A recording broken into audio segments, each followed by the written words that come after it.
Hello, everyone. What's up, everybody? Hello. Happy Valentine's Day. It's V-Day. It's Valentine's Day. I'm so glad that you're joining us. Whoever is here, say hello. Hello. We'll wait just a second. Let you all get in. It looks like I'm looking down. I'm looking right at the camera, but I don't know. My eyes are tired today. Well, the screen's down. The camera's The screen is down. I'm looking at the camera right now. Now I'm looking at us on the screen. Now I'm looking at the camera. Now I'm looking at us on the screen. What's everybody been up to today for Valentine's Day? Wow, you're pouring in.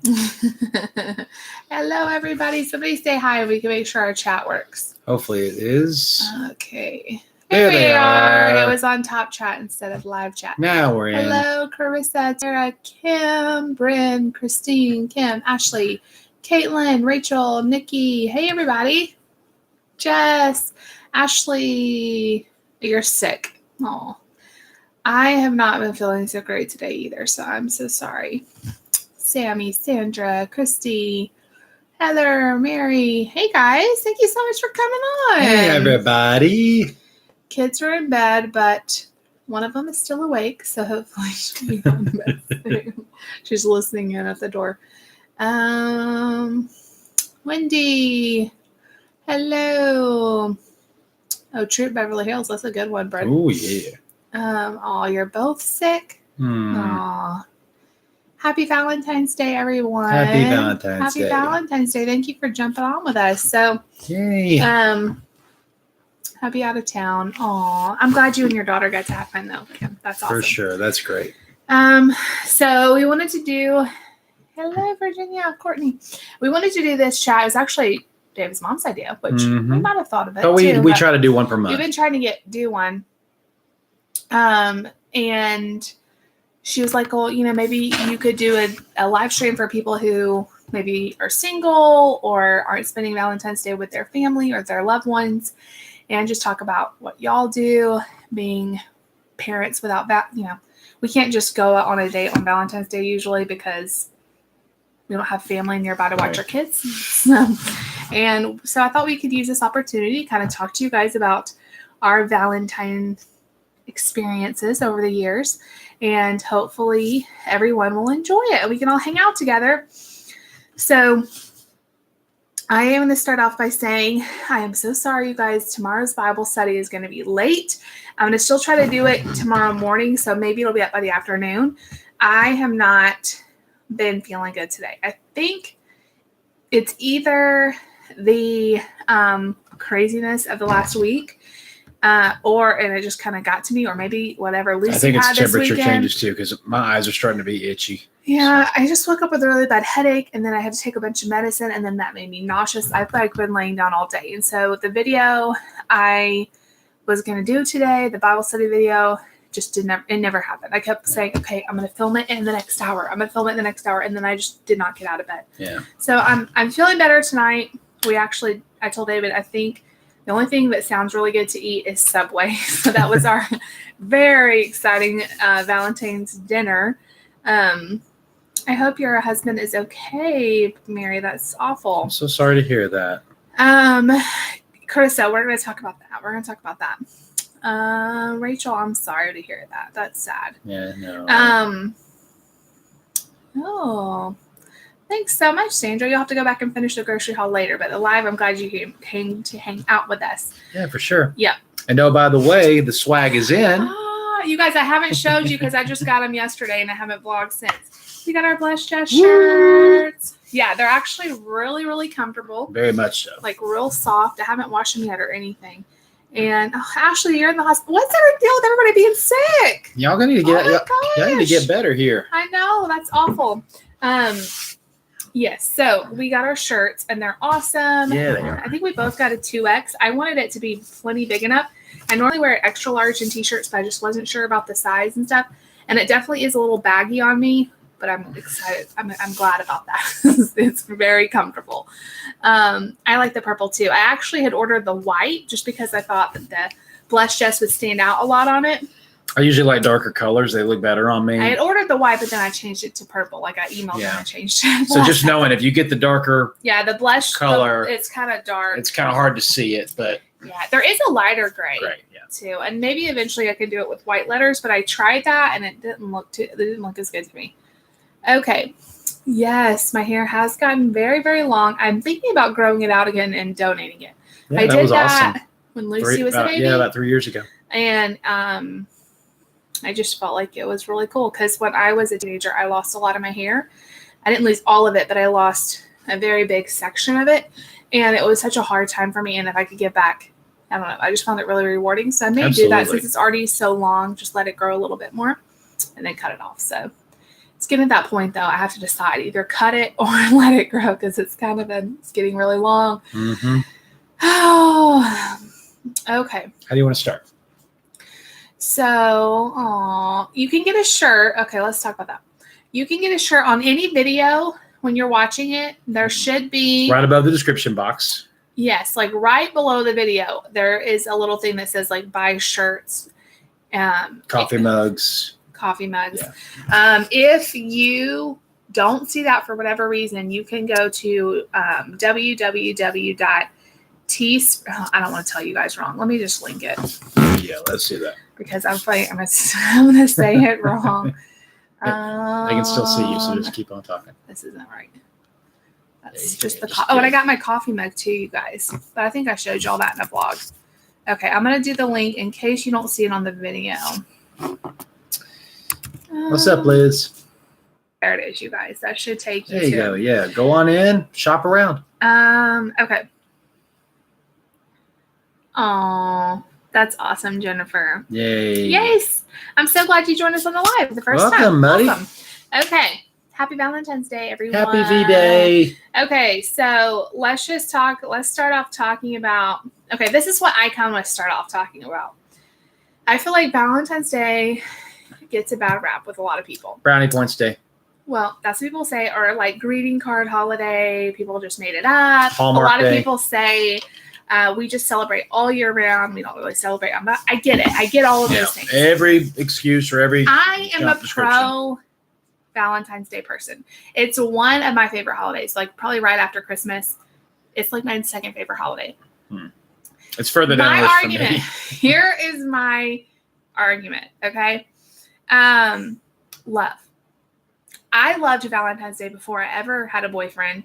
I didn't have my first boyfriend until I was like 20, you guys. I did it. And I was single for a long time, and I still love Valentine's Day. Mm-hmm.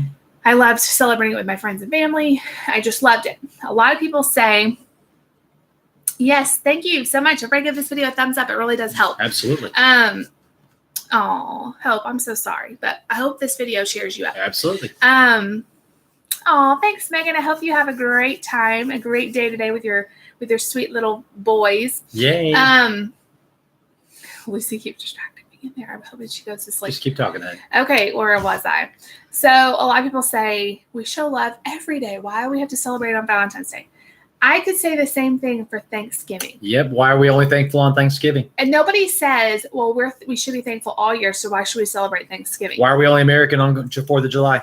It is a day where you have it set aside to just celebrate love. You overemphasize it. Yes. And we do try to show love every day. Absolutely. But I don't think there's anything wrong with having a day where we just pour it on, you know? Right.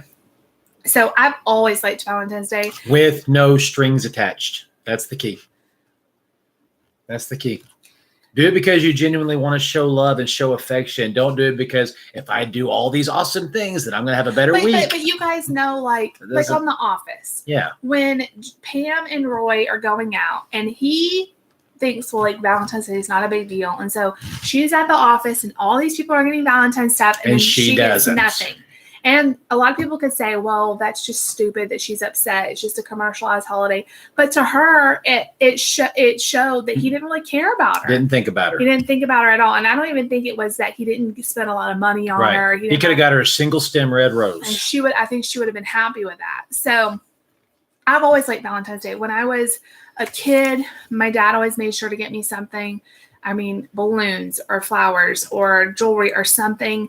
And I loved the whole like bringing your Valentines to class. And that was like the best part of school. Like I loved the Valentine's party at school more than the Christmas party at school. I just loved it. I loved picking out my Valentines and I liked passing them all out. And I just loved it. Like it's all love. And I feel like God says to be love. And yes, we're supposed to be love all throughout the year. Well, God is love. God is love. But he also says to love each other. Just as he's loved us. That's right. And so I really like Valentine's Day. And it doesn't mean we go crazy. I try to get my kids something. And I just want to show everyone in my life how much I love them. And like I said, we didn't do anything fancy at all. We went to Subway. David drove around and got Subway. But I got you stuff last night before. Yeah, he got me some flowers. So did you. Yeah, we got each other. We always get each other a little something, not because we feel like we have to, but because it's fun. And like when I was single, I bought myself flowers. You guys, I did. Never did that. Well, you're a boy. No, maybe I should have. I seriously did. When I was in college, and so my dad was out of town, he would like send me a gift card to go get a pedicure or something. He would do something for me still. Right. But I didn't want to sit at home and feel sad about not having flowers or a boyfriend or something. So I did. I went out and I bought myself flowers. And I bought my roommate flowers. And I just tried to make it like a fun thing. And during those years, I did feel like a little sad that maybe it would be nice to have a boyfriend. But I didn't let it like ruin the day. I just celebrated the people in my life that I loved. Yeah. So that's my whole speech on Valentine's. I can definitely see that perspective. And so when people say like, oh, it's just a greeting card holiday, or you should be, show love all year. I'm like, well, that's any holiday though. Any holiday has like an emphasis, I feel. And so I really like Valentine's Day and we had a great day. It was nothing special. The kids got up and went to school. They had their little Valentine's baskets. You guys saw that. And yes, having kids makes it even more fun. And I was planning on vlogging today and vlogging their little cute Valentine outfits. I got Lucy at a consignment sale, I think last year. I got her a little heart. It says like "Be Mine" on the shirt. And I found Nate a shirt at Target for like $5. So they have their little Valentine's outfits. I was planning on vlogging all this. And then I didn't feel good. I didn't vlog any of it. But sorry, babe. Anyway, it was a good day still. Christy, we did indulge a little bit. David got me some chocolates. I got him, if you saw the grocery haul, I got him some chocolate-covered cashews and... which are delicious, by the way. Belgian chocolates. And we've been kind of snacking on those. Just grazing. I didn't eat the whole thing. And then we had Subway, which is not what we've kind of been eating. Well, that's a whole other story. But it sounded good for whatever reason. So... yum. Carissa, that sounds delicious. Absolutely. Okay. Let me see what you guys are saying. Yay. Katie, I'm so glad you got the t-shirt. Supporting, representing. Get some swag. You're the best. Get your swag on. And I'm glad you're on the live chat. Absolutely. Okay. Kim, you're so funny. I hope everybody's having a great Valentine's Day. Yes, and then David surprised me with that video this morning. That was so sweet, and I was definitely not expecting it. You guys haven't seen that. I posted it on my community tab, but you should have seen it maybe in your subscription feed. But it was really, really sweet. Any other point of view you want to tackle? My whole thing is, if you don't have a romantic, significant other, sweetheart, someone in your life at the moment, I'm sure you have someone yeah, that you can show love to, whether it's your child, your mother, your father, your sister, your friend, anyone. Like, I sent the kids teachers gifts. I showed that on the video too. And both of them texted me and was like, that was so sweet. Like, we were so shocked. Like, and I asked Lucy, did anybody else get your teachers anything? And she was like, no. Right. So, I mean, I just try to really show the people in my life that I care about them. And I think that taking that focus, instead of making it all about yourself and how miserable you are, like, you know, the whole thing of like your attitude determines like your altitude. Yeah. And so if you sit around being like, I don't have a date on Valentine's Day, and I'm blah, blah, blah, then you're going to be miserable all day. As opposed to looking for people that you can show love to and making a list of people you love and that have your back, and, find a girlfriend that you can give flowers to. Or, I seriously, when I was in college, I would go to Walmart and I would buy a bouquet of flowers for me and a bouquet of flowers for my roommate. And we didn't either one have boyfriends, but we just had fun. And I brought them home and we arranged them, and it was fun. So her perspective is the healthiest way to observe Valentine's Day, because the biggest issue I have with it is the expectations that a man puts on his woman and a woman puts on her man. And what I mean by that is that if you don't treat it like she's talking about, where I want to show love to everybody that's in my life. I want to wish my mother happy Valentine's Day, my sister, my brother, my kids, whatever. If you don't have that attitude, then you're putting these expectations on. If I get you roses and chocolate, then later tonight, or whatever expectations you have in your mind, because then guess what? You're setting yourself up to get disappointed on either end. So it's important that you do it, like I said, with no strings attached. You're showing love because you genuinely care about people. You have people in your life that care about you. And in a way, it's almost like Christmas. It's more blessed to give than to receive. And when people know that you truly love them, and whether or not you get a single thing back from them, you're showing them love from your heart and you're showing them God's love, then that's what makes Valentine's Day special. Because that's why so many people, I think, get depressed around this holiday, is because, well, I went out and spent $50 on you. You spent $5 on me. Now I'm mad about it. Well, then you did it for the wrong reason. But this is also my point. If you have someone in your life, I feel like a lot of times people will say to each other, like, oh, it's a greeting card holiday, let's not do anything for each other this year. But then one or the other will kind of get upset when they don't end up doing anything. Yeah. So you need to be honest with each other. Like, for me, if it's a budget thing, then set the budget. David's told me before, like, we don't have to do Valentine's Day. Like, I don't really like it. And I've told him, no, I do like it. And I do want us to celebrate it. Right. And so if I had just gone along with him and said, no, okay, let's just not do it, and then he didn't do anything for me, I would be upset. Right. So you have to be honest. And if you truly love Valentine's Day and you want to, your significant other to do something, like, I don't expect him to spend hundreds of dollars or anything, but I do want him to acknowledge it. Yeah. And so just to be honest about it and say, look, I know it's not your favorite, but I really like it. And can we celebrate it? Just to be honest with each other. And just be fair and have realistic expectations. Like, if your husband works 13 hours a day on Valentine's Day, he probably doesn't have this huge, massive spread planned. So there's probably a lot of things that you're going to have to, adjust with that. But again, it's all about communication and being open to show love to each other. Kelly, welcome. Thank you for joining us. And she is so right.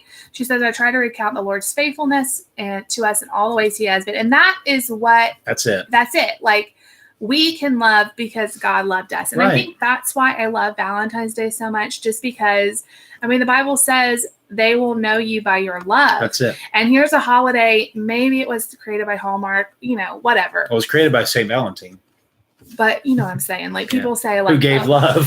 So people say, like, it's all this whole, like, way for people to spend money. Right.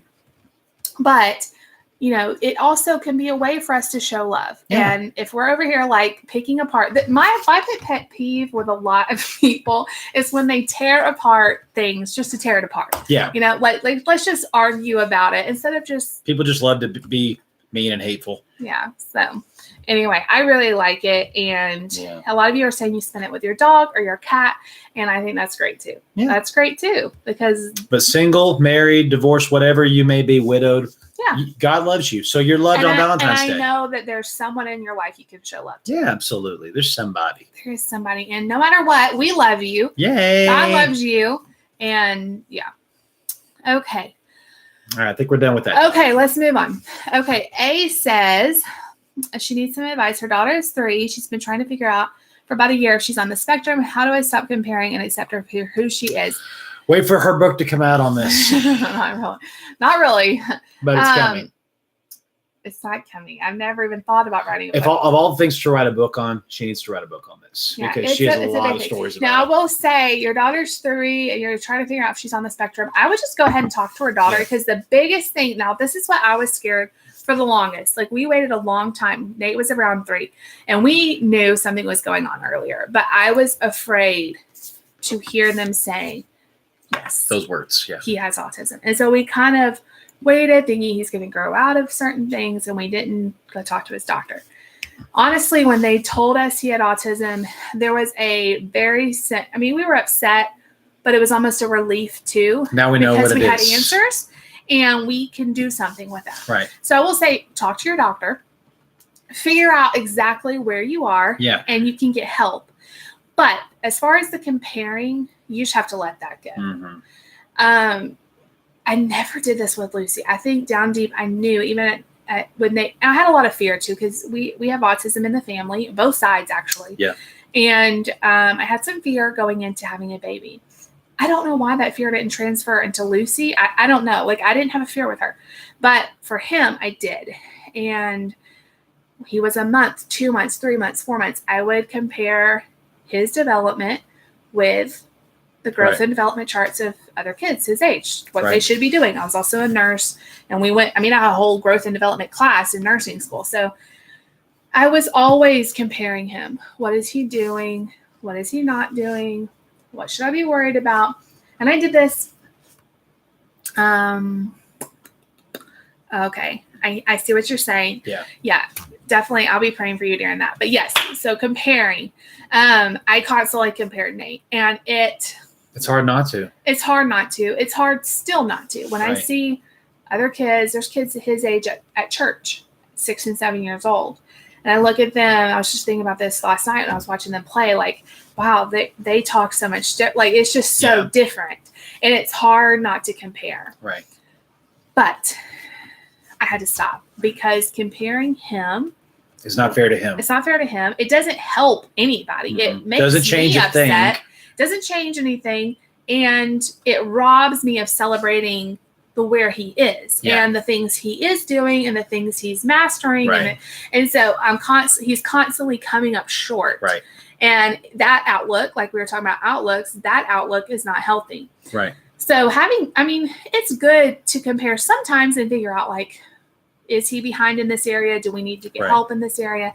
But constantly just being in a state of comparison with anything in your life. And it's not just kids on the spectrum. I mean, there are kids that, I'll never forget, my dad told me this because I was wanting to play basketball when I was in high school. And he said, David, I'm just going to go ahead and be straight and honest with you. There's some kids are born Michael Jordan and some kids are not.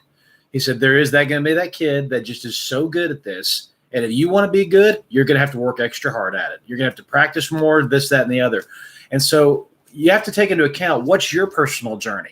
For a kid that's really good at something, a little bit of energy, that's expected of him. He should be good at that. But then when you put in a lot of hard work and effort and you do half of what he can do, that's still a victory for you.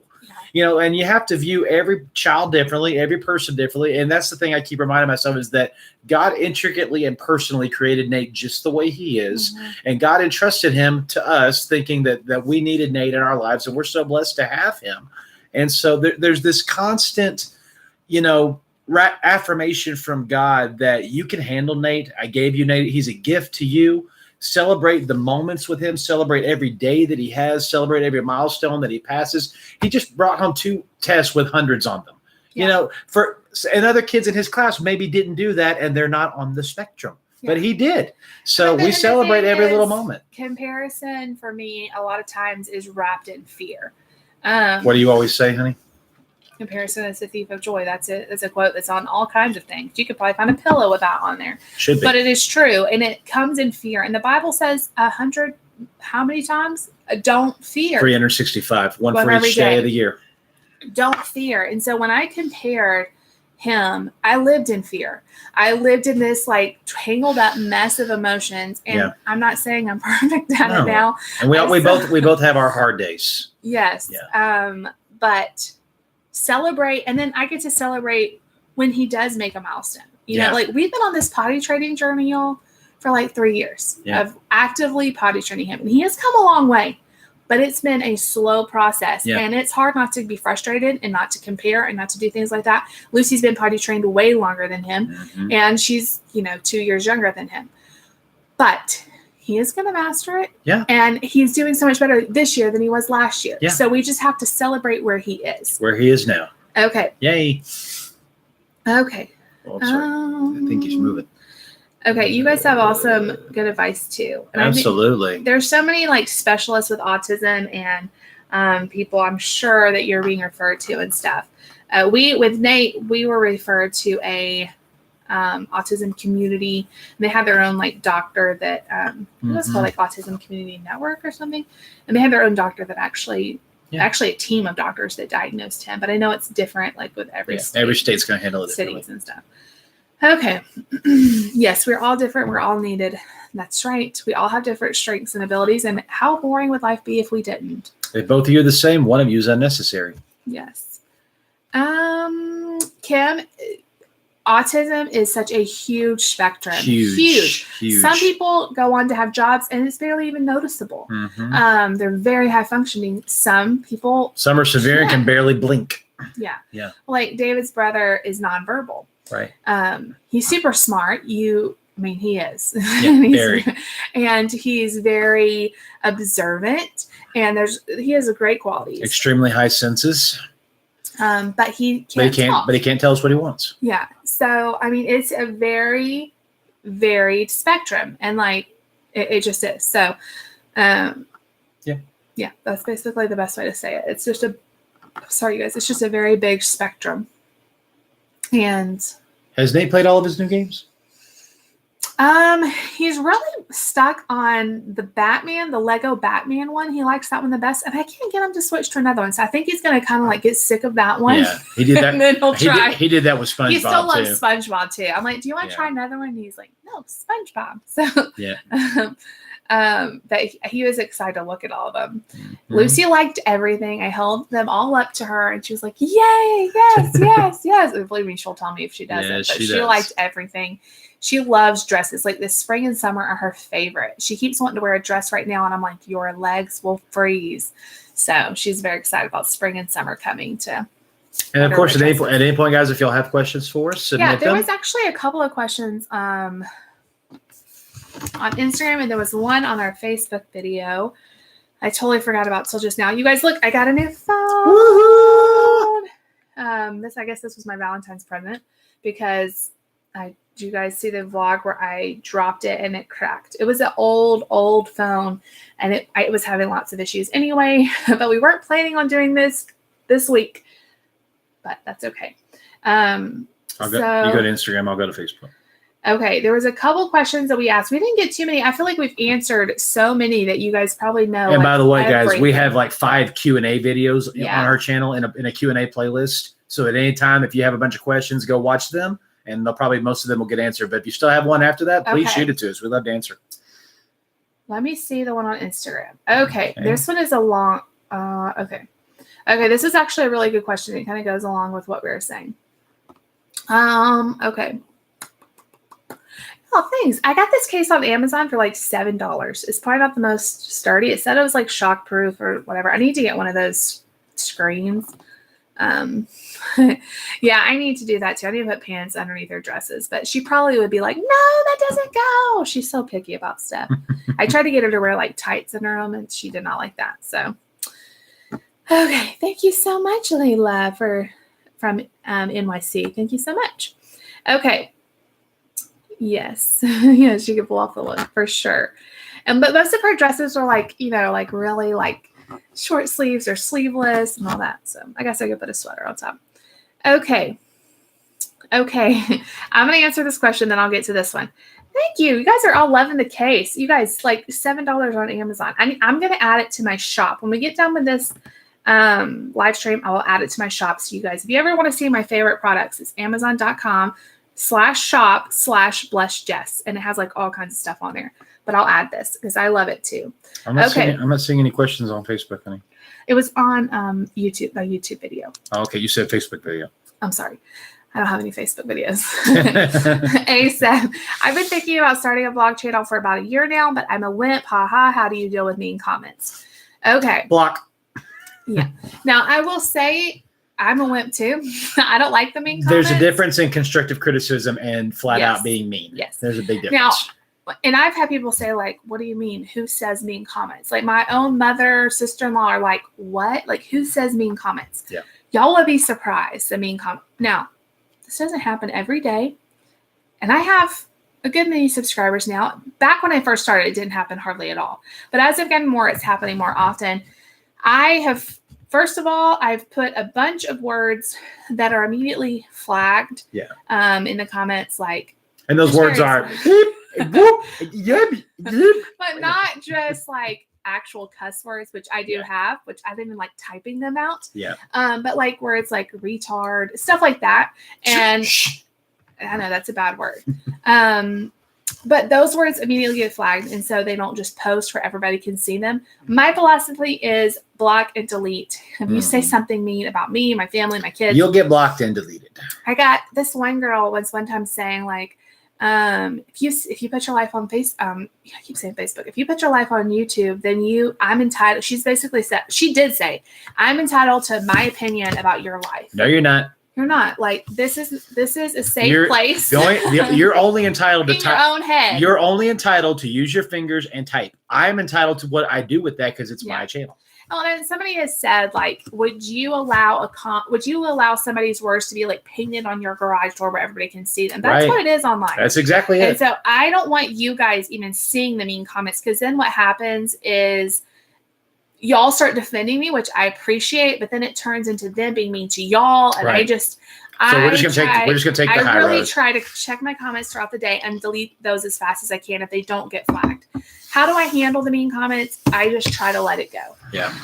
You guys, they've said mean things like you're fat, you're ugly. They've said like your husband's a jerk. They've said like your husband deserves someone, skinnier than you, or your kid will never amount to anything. I mean, horrible things. I barely deserve her. Horrible things. And so I just block and delete. And I try when I hit delete to just delete it out of my mind too. It's hard. I mean, I've cried over mean comments before. We got one when we were at home on Christmas break. Yeah. Somebody saying like, I can tell that you've gained Christmas weight back. You have a double chin and you'll never lose your weight. I'm surprised you stuck to keto this long. I mean, just on and on, just being mean. Yeah. So those kind of things get deleted. How do I handle it?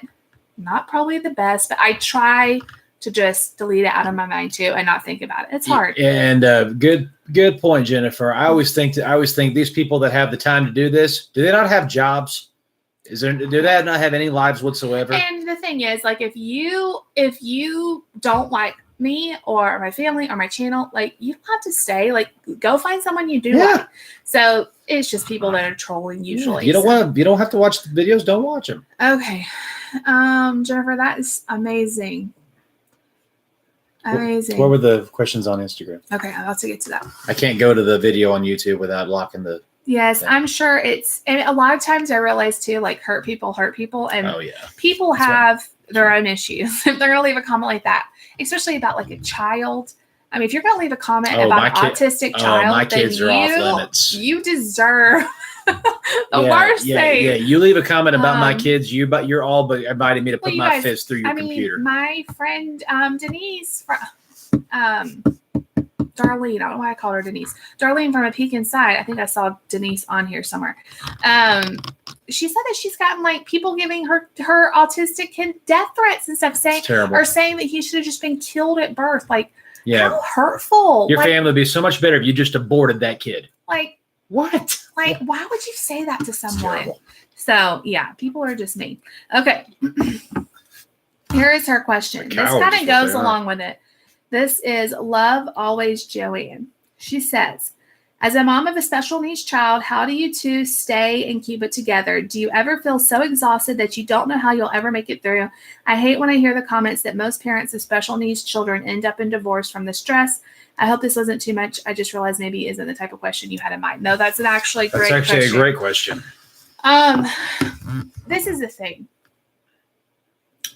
This is our reality. Like, we don't have.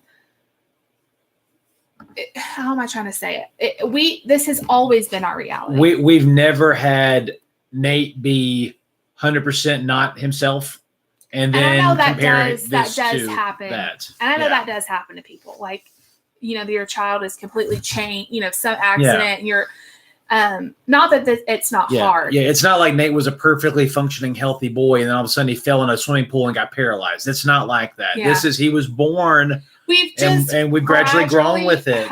And the thing is, every day we get up and we put our trust in God that He's going to help us get through the next day. And in all honesty, that's the heart behind everything. I think the last trivia question we answered on one of our Q&A videos was, what's the key to a successful marriage and a successful relationship? And we said in one word, it's Christ. The only way you can successfully have a marriage that God intended for you to have and be the parents God intended for you to be, you can't do it without him. It's impossible. And so the whole point of anything we do is, again, the word of God is our base. It's our foundation. Everything we do as far as how we talk to each other, how we coordinate our marriage, how our roles within the marriage. What's my role as a husband? What's her role as a wife? What's her role as a mother? What's my role as a father? How do you parent your kids? When are you going too far? When you go over the line? Guys, that's all found in the Bible. That's all in there. That's our foundation. That's our true north. And if we ever feel ourselves getting frustrated or getting anxious or getting fearful, the Bible brings us back and gets us back on point. And that's why God gave it to us. And I'm not saying every day is rose. Like I said, we've been trying to potty train Nate since he was almost 3, Right. and he's almost 7. And I wish potty training was in the Bible, but yeah. But it's not just that. It's lots of things. But like I said, this is something we've gradually just had to accept. And we get up every day and we try our best. And don't cry, Denise. It's all good. Oh, no crying aloud. No crying. But yes, I know I've heard the statistic, like people with special needs children have a much higher rate of divorce. And I think that's when it is extra stress. It's like being in an incubator. But I would love to see the statistics of those couples that got divorced with special needs kids. How many of them didn't have a faith? Yeah. I really believe that. And see, when people say, like, I don't know how you do it. I don't know how you. We don't do it. I don't do it. We don't. We put it on him. He carries it for us. And I know that sounds like too easy, but that's the truth. It's a daily conscious decision. Lord, I give you today. Whatever happens today, it's already in your hands. Some days Help me walk through it. are easier to do that than others. Oh, very much so. And we also try and we have great role models. I don't think your mom is in here, but David's mom and dad, you guys, they've been married for how many years? 34. Kevin is 30. No, go 36. No, yeah, because you're 30. I'm 34, so 36. His brother is, like we said, nonverbal. And they've had him for 32 years. 32 years. And I'm not saying every day for them either is perfect. And he's much more high maintenance than Nate is. Yeah, I mean, he's still, at their age, a daily response. I mean, he is a hour by hour. They are caregivers to him. And so we've had great role models to show us that even though it's not easy, it's okay. You just have to know who to turn to. Yeah. And so we try our best to remember that. And we also try our best. And they have their hard days. Oh, they have their hard days. We have our hard days. I could tell you so many stories where Dad had to go in his room and just cry. And my dad never cries. And we have days like that too. Yes. Like there are days where I'm just like, God, I don't know what else to do. But that's okay. Yeah. We really try not to take it out on each other because we're and especially don't take it out on Nate. Yeah. But that's the thing. Like we are a team to take care of him. Yes. And if we're fighting with each other, then it's not helping anything, I guess. So, hey, Nikki. Welcome. Okay. I know we've missed a lot of questions here, so I'm going to scroll back up. Let's scroll back up and see it. Yeah, I think that's where we stopped right there. Okay. You guys are so sweet. Yeah, and if you have questions, please submit them. We'll get to as many as we can. Yes. Did Nate have all smile? Today was a rough day for him. Yeah, he had like what? But you guys, this is not shocking to me because his schedule this week his routine has been thrown out of whack. Yeah. Monday and Tuesday we're out of town. We didn't get home Tuesday night till like 9:00. He didn't get in bed till 9:45 or so. And then last night he didn't get bed until 10. I mean 9:45, 9:30, 10 o'clock. So that really messes with him. And so I try to I wrote his teachers a note saying, look, he had like 9 sad faces, which he never gets out of 24. So we restricted his screen time a little bit. Yeah, and I wrote her a note saying, look, his routine's been out of whack. I'm sorry if he's been not his normal self. And so I told her I talked to him about it, and I try not to go, oh no, the sky's falling. But he didn't have too great of a day behavior-wise. Yeah. Now, if he's had 3 or 4 straight days of normal schedule and he has like 10 sad faces, then we'll probably be a little bit more strict with him. But usually he's had, and it could be something else, but I feel like he's had a crazy routine messed up kind of week. So that's okay. Does Nate do summer school, and what does he do without his school routine? Summers are hard. Yeah. They're hard. You guys, as the summer gets closer, her dread goes higher. I literally dread, and I hate saying that. Like I feel guilty saying that, but it is true. Like I dread summer because we have a small apartment. I try my best. He does not go to summer school. Lift up some prayers for a house in the future. But even at a house, y'all. I mean, there's only so much I can do with him. We live in a small town. We've looked into camps and different things in our area. It's super expensive. And there's actually not even any real closest. It would be like more in the Atlanta area, which we're about an hour away from. So it's not going to work out to do that. I've talked to the school about maybe some extended school, whatever they call it. But it's nothing like it would keep him in a routine. Basically, they said if he qualified, which he doesn't, because for them to put him in some kind of extended school year, he would have to show a deficit academically going back to school after a long break. And he doesn't. He kills the academics. And basically, even if we pushed even hard for him to do it, even though he technically doesn't qualify, it is 2 weeks, 2 days a week for 2 weeks. And it's like 2 or 3 hours. Yeah. I'm like, that. By the time you drop him off, you're going back to get him. Yeah. I'm like, that doesn't help me at all. Like, it's, we make sure we schedule vacation time, and we have a vacation with her family and with my family this summer. I'm a little nervous about this, y'all. One is at the beach. One is at the lake. Y'all, and our boy loves to swim. And he loves to run away from me.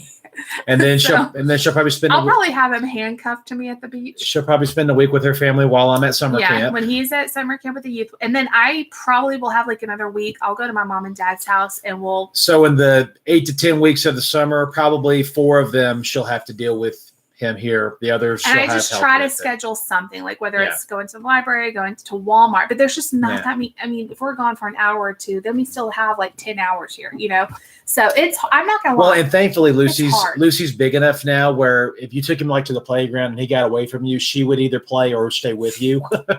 and so you had to chase him down. He's just now realizing that he can run. And he knows he's faster than us. And it scares me real bad. Yeah. So we are just going to take it day by day. Now, I will say last summer was 100 times better than the summer before. Yes. So I'm hoping this summer will be even better. When he gets out of his routine, he likes routine. He likes going and being at school. When he's at home, we have more behavioral problems, more tantrums. 2 summers ago, now we had just moved. Right. And he kind of had gotten, it was just a lot of upheaval that year. Right. And it was horrible. Like my mom and dad were out of town, so I couldn't see them. They were out of town the whole summer. Yeah. And it was bad. Hellacious. It was so bad. So long story short, I'm not really. This summer will be good too. But I'm gonna keep a positive outlook here. Okay. Yeah, right there. Okay. That's where I am too. Okay. Nope, we're right here. Okay. Can Nate read? How do you know? Yes, he can read. He's been reading since age 2. Nate has always had a fascination with letters. Like, I never taught him a letter. I never taught him how to read. He figured it out all on his own when he was like 2 years old. Super smart. I know that's not with everybody. It's just now at school, Nate has accommodations as far as how they get him to do the work, how they do the test, how they get him. He's in an autism classroom, so they have all kinds of tricks to help him, rewards and all this stuff that they normally don't have. He does regular first grade work, though. Like, he is not given lesser work. But if we needed that, we would have that too. If they needed to some sort of, I don't know how it all works. But basically, he's doing fine academically right now. We have a great school who really, really works with us. I mean, they have an autism classroom. It's just kids with autism. So those teachers are fantastic with him. They're well trained. Nate does very well with rewards. And I'm not talking about like little toys and stuff. Screen time is his reward. So they will tell him, first you do whatever. I think now he's up to like 5 things. Like they have this little chart and it's like this, and then you get your reward. Right. And that seems to work really good. So that's what they do. But yeah, he can read. He's very smart. His trouble in school is the analytical, being still. But I'm talking about as far as doing the work is conversational stuff. The speech is the most reacting. Like when they say, read the story and then answer these questions, like abstract kind of things where you have to really process words. Memory processing. Not just like, what's the dog's name? Comprehension. But like, tell me what happened to the boy. I mean, that just really throws him. Right. So we're really working on that kind of stuff. But Okay, I'm gonna try to get through these. Yeah, y'all keep posting. Yes, thank you, Yolanda. We'll keep getting to them. You guys are so sweet to cheer Nate and Luciana in their Thank lunch. y'all so much. They feel your love.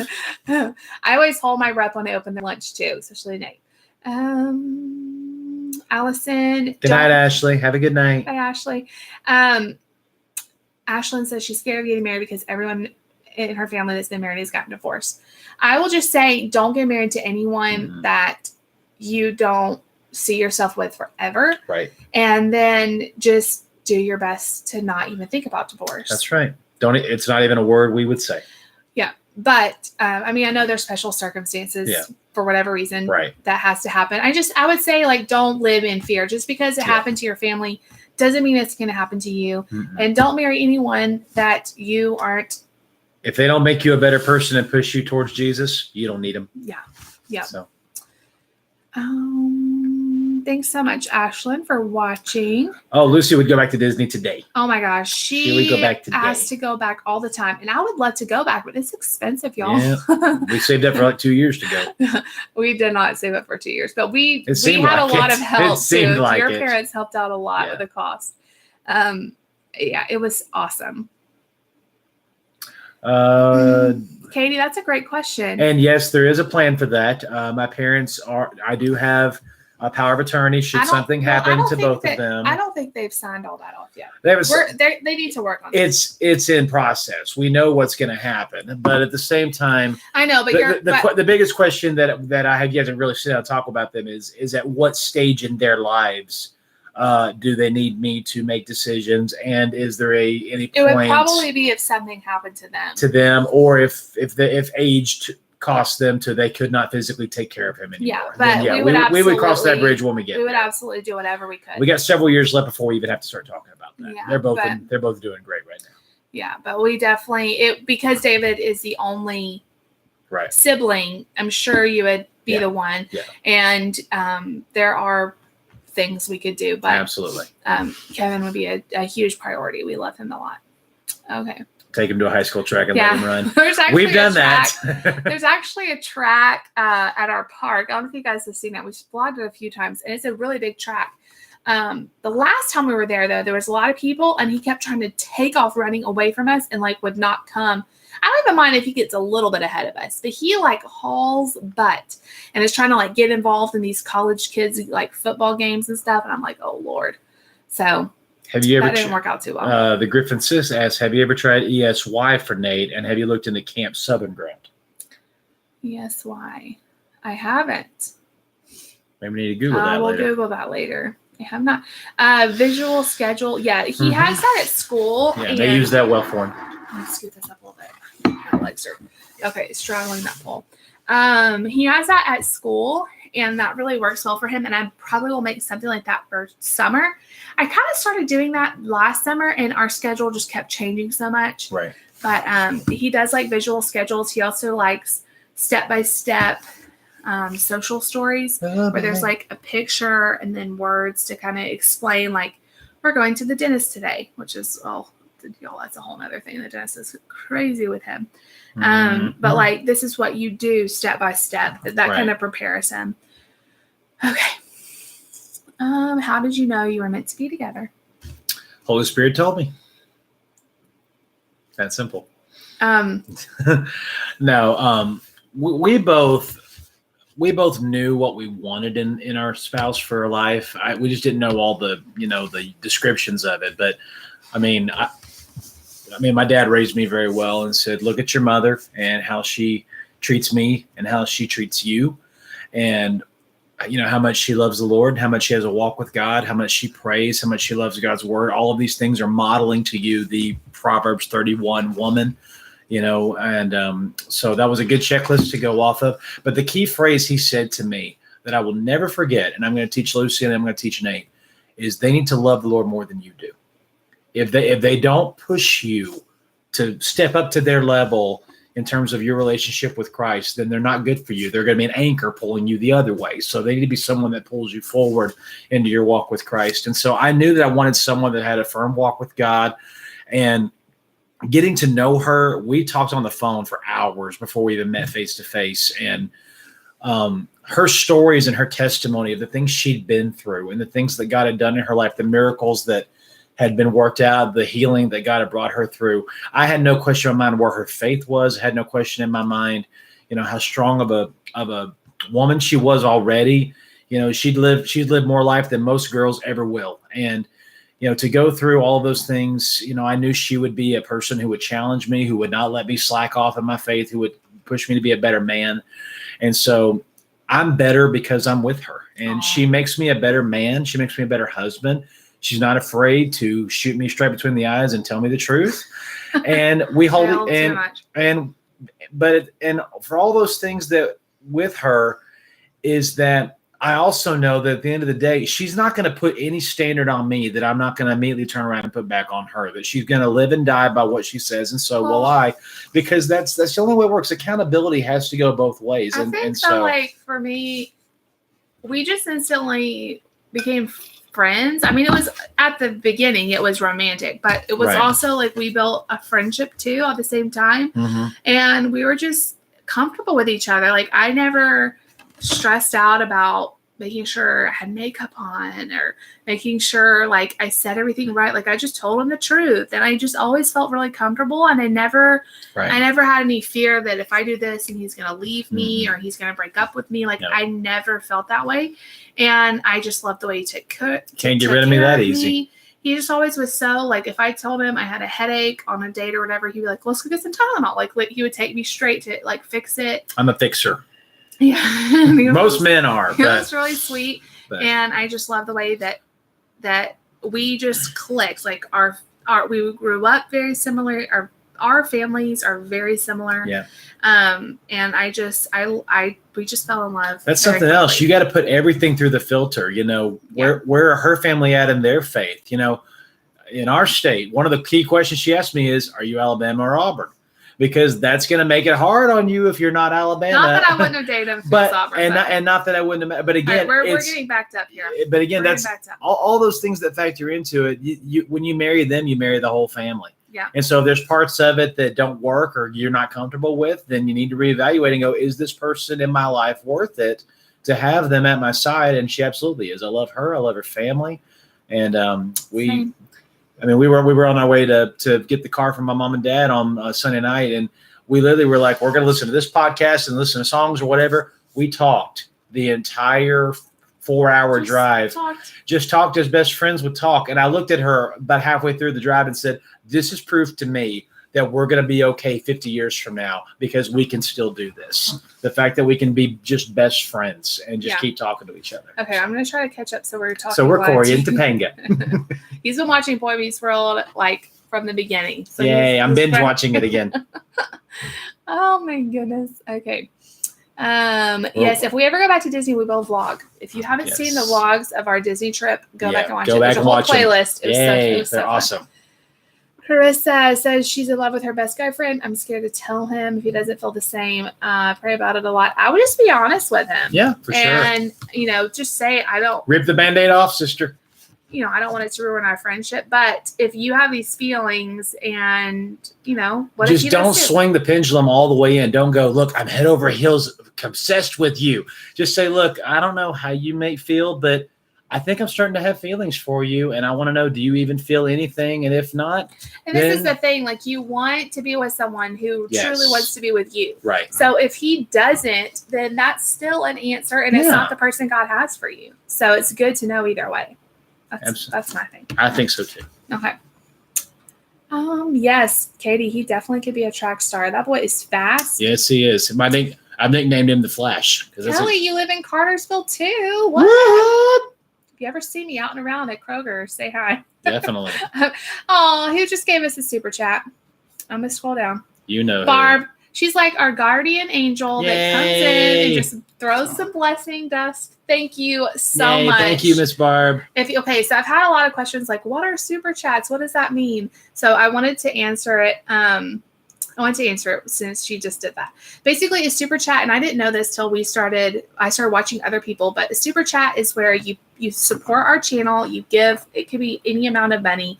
And basically YouTube they'll highlight depending on how much a different color, and they'll put do you guys see how like the feed's going so fast we can't keep up? We're trying, guys. If someone puts a super chat, then it automatically puts it in our line of vision. Right. So we won't miss it. And it really helps support our channel.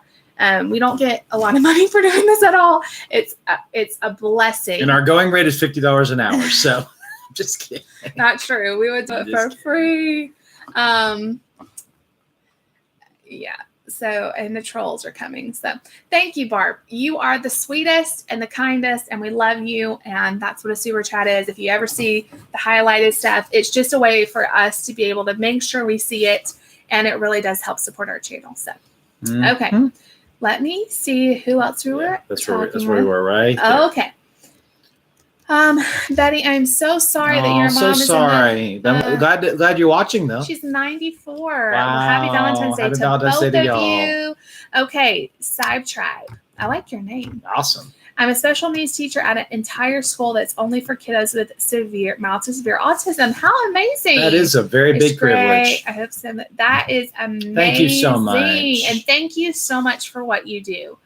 I tell Nate's teachers, like, they have no idea how much they mean to me. Yeah. Like, truly. They are gifts from God. They are like my angels. Like, the way that they love him and help him. And I can tell, like, he loves them too. He loves being at school. And so I try to tell them how much I appreciate them all the time. But thank you so much. Oh, honey, the next question is from Allison. What you do. Yeah, what is your favorite Hellofresh meal? I'm ordering some. Please give me some girl. recommendations. Any of their burgers are one of our favorites. Yeah. Their tacos, we like them all. Other than that, our very favorite, which I haven't seen in a while, is the one pot orzo Italiano. Ooh, that's good. Ooh, that was our so very good. first meal, and it's hard to beat. Yeah. What's some of the other? The meatloaf a la mom. I hate meatloaf. I don't like meatloaf. I hate meatloaf, and that was good. What's another one? Their steaks are good. Their steaks are so good. Yeah. We have Hellofresh in the fridge. So there's like 5 or 6 things right there. But I didn't feel good, so I didn't. But we have some that I am excited to try. Yeah.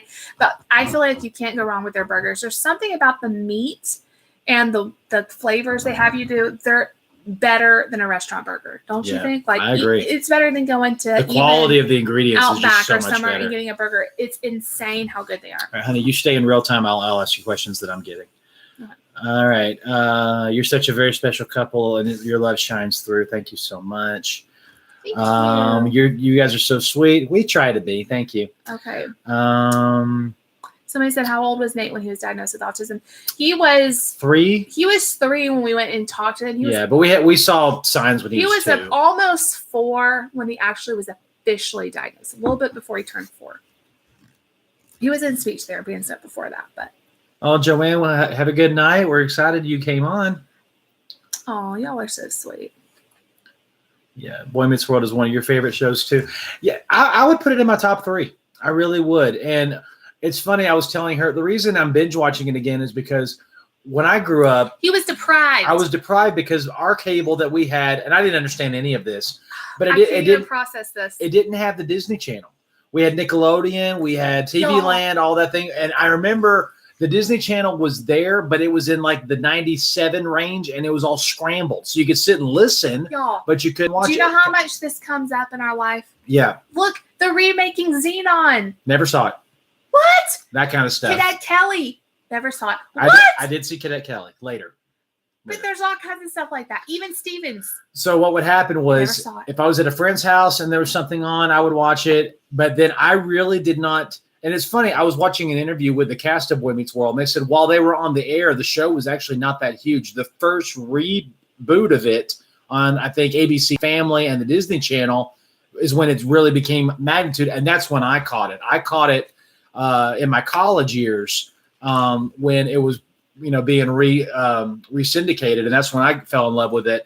But even then, because there was no Hulu and Netflix didn't have it, I couldn't watch all the episodes in order. So now I'm going back and actually making myself watch them in order, and I love the story. Every time I'm like, can you please come to bed? Yeah, the the later seasons I know really well. It's the seasons when they're actually kids that I'm just falling in love with. It's one of the greatest shows of all time. It is a great show. Great show. show. Somebody says, "What is a few things on your must-have for your future house?" A yard. Yeah, when we lived in Texas, we had a fenced-in yard, and it was huge. It was big for Nate. I literally, he was only like 3. Yeah. I would open the back door. It was a small house. I'd open the back door and I would just let him run around. I would kind of listen out for him, and he would just run. And he'd be at a trampoline. He would jump. And she needs a nook or some kind of room where she can do what she loves to do. I would really like to have a guest room / office. Yeah. And maybe have like a little, not studio, but like a little filming area. So I don't have to like set up and tear down all the stuff. Right. And then I would just like a big kitchen. Doesn't have to be huge, but a nice kitchen size she kitchen. deserves. A walk-in closet would be great. No, we have like our list of like in our dream house. If we ever built our house, Like I would love a big bathtub because I love taking baths and stuff like that. But for right now, a yard, a bigger kitchen, and then maybe an extra room. Like I don't want our kids sharing rooms. If we had like 2 boys or 2 girls, that'd be one thing. But a boy and a girl, I want them to have their own room, but I also want a separate room. Yeah. Right now, if our family comes to visit, we have to put them on an air mattress in the living room. Yeah. And I hate that. Like our parents are getting older, and I just feel bad about that. Yeah. So hopefully 2020. Yes, we'll see. Are you doing any more brand name versus store brands anytime soon? Of course. Yes, we will. Of course. We always will. Battle of the Brands will be there. The taste test tournaments will be there. We just don't. We overloaded last summer and did so many, but we still are always having ideas, and we'll definitely sprinkle them in at least 1 or 2 of those a month. So don't worry about that.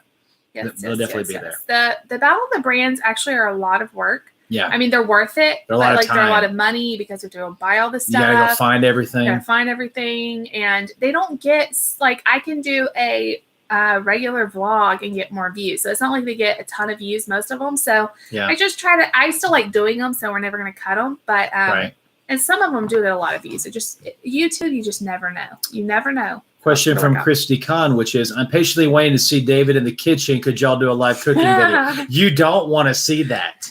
You do not want to see that. Where we challenge you to see if you could do a HelloFresh meal. Yeah. Step by step. I've told them 100 times, like, seriously, anyone could do their recipes. Yeah. They tell you step by step. Yeah. But that might be a fun video. We'll have to do that one day. We can visit that maybe. That's hilarious. Okay. Yes, friend, that's a very good point. I love that. You have to trust the person that you're married to. Absolutely. Question from Courtney Daniels. Oh, Barb, I just read that you had a stomach bug. I am I'm so sorry to hear that. There are so many people sick right now. Yeah. I'm praying for you guys. I have not felt good all day. I'll let you answer that one. Top of the list. Okay, Courtney, where is that one? Okay, somebody says, how did you eventually get over how embarrassed and ashamed of your body are? Basically, I don't know if I'm reading this wrong or whatever. How did you eventually get over how embarrassed and ashamed of your body you are after you had kids and being around David? I feel like I'm not beautiful around him. You mean her body changed? No. This is a good question. I feel like I never really had this about like after we had kids because I was already overweight. And so my body did change. It did change after kids, but it wasn't like I was stick thin and then I had a baby and I wasn't. So I've always been curvy. I do get self-conscious, just like anyone else, just because I'm not happy with the size of my body and it's not where I want to be. I try my best to just realize that mine's not where I want to be. That he doesn't see that. He doesn't see that. And I'm sure the person that you're with doesn't see that. And if they're right for you, they don't see that. Yeah. And if they love you, they're not criticizing your body size or your body shape. To quote the Temptations, beauty's on the skin deep. And especially if it's just because you just had a baby. Like, hopefully they're not seeing that. And I feel like as women, then all you see is her with no sleep. Yeah. That's the biggest thing after you have a baby is you're exhausted. Yeah. I feel like as women, we are so critical of ourselves. And most of the time, the men in our life don't even see that stuff. I will never forget one of my heroes said to me, David, why do women wear makeup? To look nice for men? No. To look nice for other women. That's why they wear makeup. Oh Well, you do see. Yeah, I mean, I wear makeup for you too. I know you don't. You don't feel like I look more beautiful with it. But to me, the most beautiful a woman can look like is when she looks like she's not wearing makeup. Yeah. Well, you don't want to look like you're And that's what she wearing does. a mask. She's I actually very have no makeup on. So. she's very minimal with her makeup, and that's what I want about her. Okay. If I kiss you and I've got as much makeup on as you do, we've got a problem. Katie, can you believe that about the No Disney Channel? This comes up in our marriage all the time. He's like, I didn't have the Disney Channel. But then I saw a whole slew of shows she's never even heard of. So because you didn't have the Disney Channel. yeah, so I watched other stuff. I I do want to do that. She's been laughing at it. I do want to do like our top 10 most influential TV shows. We watched Rhett and Link do that. They did that. It's one of the best morning. podcast episodes they've done. And they even said, we're going to keep doing more of these because we really love doing yeah, they're right. Look, we're both using our Alabama cuts. I just grabbed one. He got a decal for his birthday. So I could buy a brand new tumbler for my birthday that costs like $30 to $40, or I can just get a $7 decal and put it on one of my Yetis. Done. And it's actually worked good. Even in the dishwasher, it's been fine. Yeah, it runs fine. Yeah, we're a big Roll Tide here, but Roll Tide, roll. Boy Meets World is a really great show. Huh. Okay. Right, the writing is so good. So good. Not cheesy at all. Top tips for a happy marriage. Fall in love with Jesus. Yeah. And stay friends. Like, if you're not friends, if you don't generally like being around Work each on other, your friendship, not your love life. Yeah. The love life will follow. The love life will follow. That's good. Because like you said, like after you have a baby or something, if it's all about the romance and the love, like it's not going to feel like not that. much romance when she says I have a headache. Not much romance when you can't get out of bed from a stomach bug. Not much romance when you stub your toe and go, ah! Like not much romance in those, we say all the time, like, oh, we get through, these days with Nate and it's hard. I feel like nothing was as hard as when our kids were babies. Mm-mm. They were terrible sleepers, especially Nate, y'all. Terrible sleepers.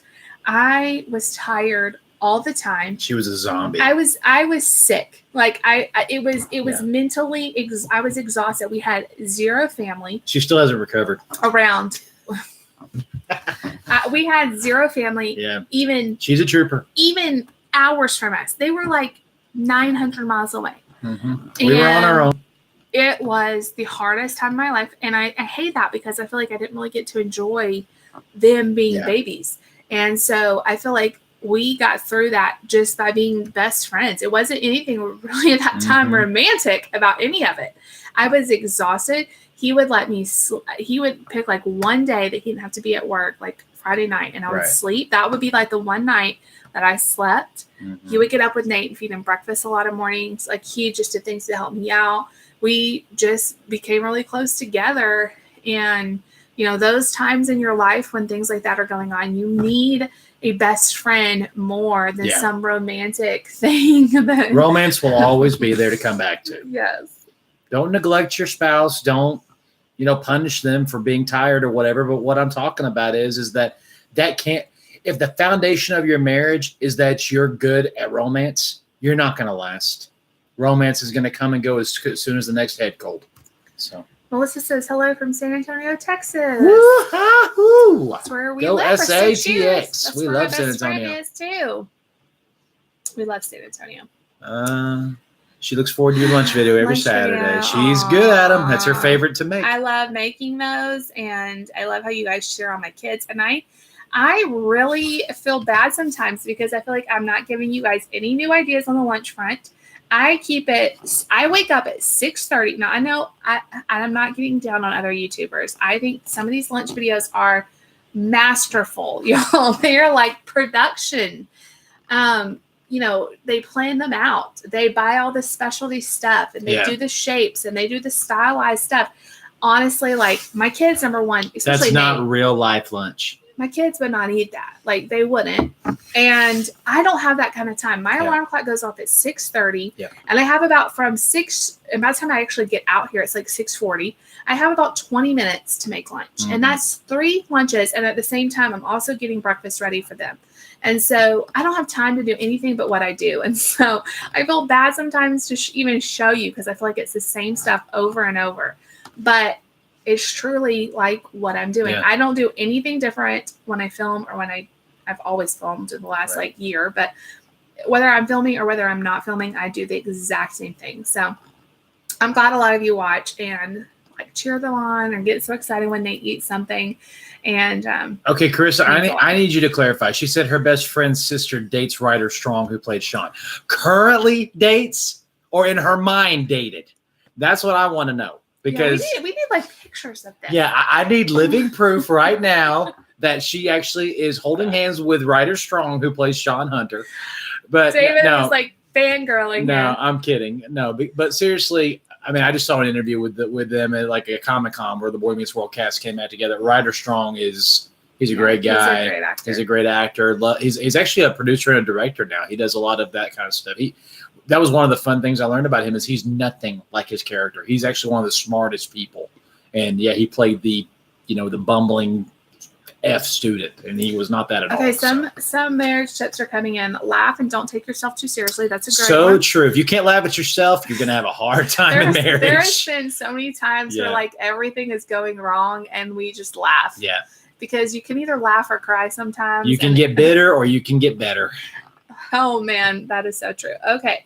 She also says, read the Bible and pray and worship God together, even if it's just for a few minutes. That's also it's hard to fight with each other and to do all that when you're praying together. So. If possible, we don't do this very well. We need to get back to it, but keep some form of worship or Bible playing in your home constantly. Mm-hmm. It is so hard to pick a fight when there's shout to the Lord going on in the background. It sets an atmosphere in your home of peace and love and whatever. If we did that, Nate would probably run he around. would find it and turn it off. But Nate loves Christian worship music too. So that and I found if the kids are just kind of crazy, I'll turn on the kids praise songs, and that really does set an atmosphere for them too.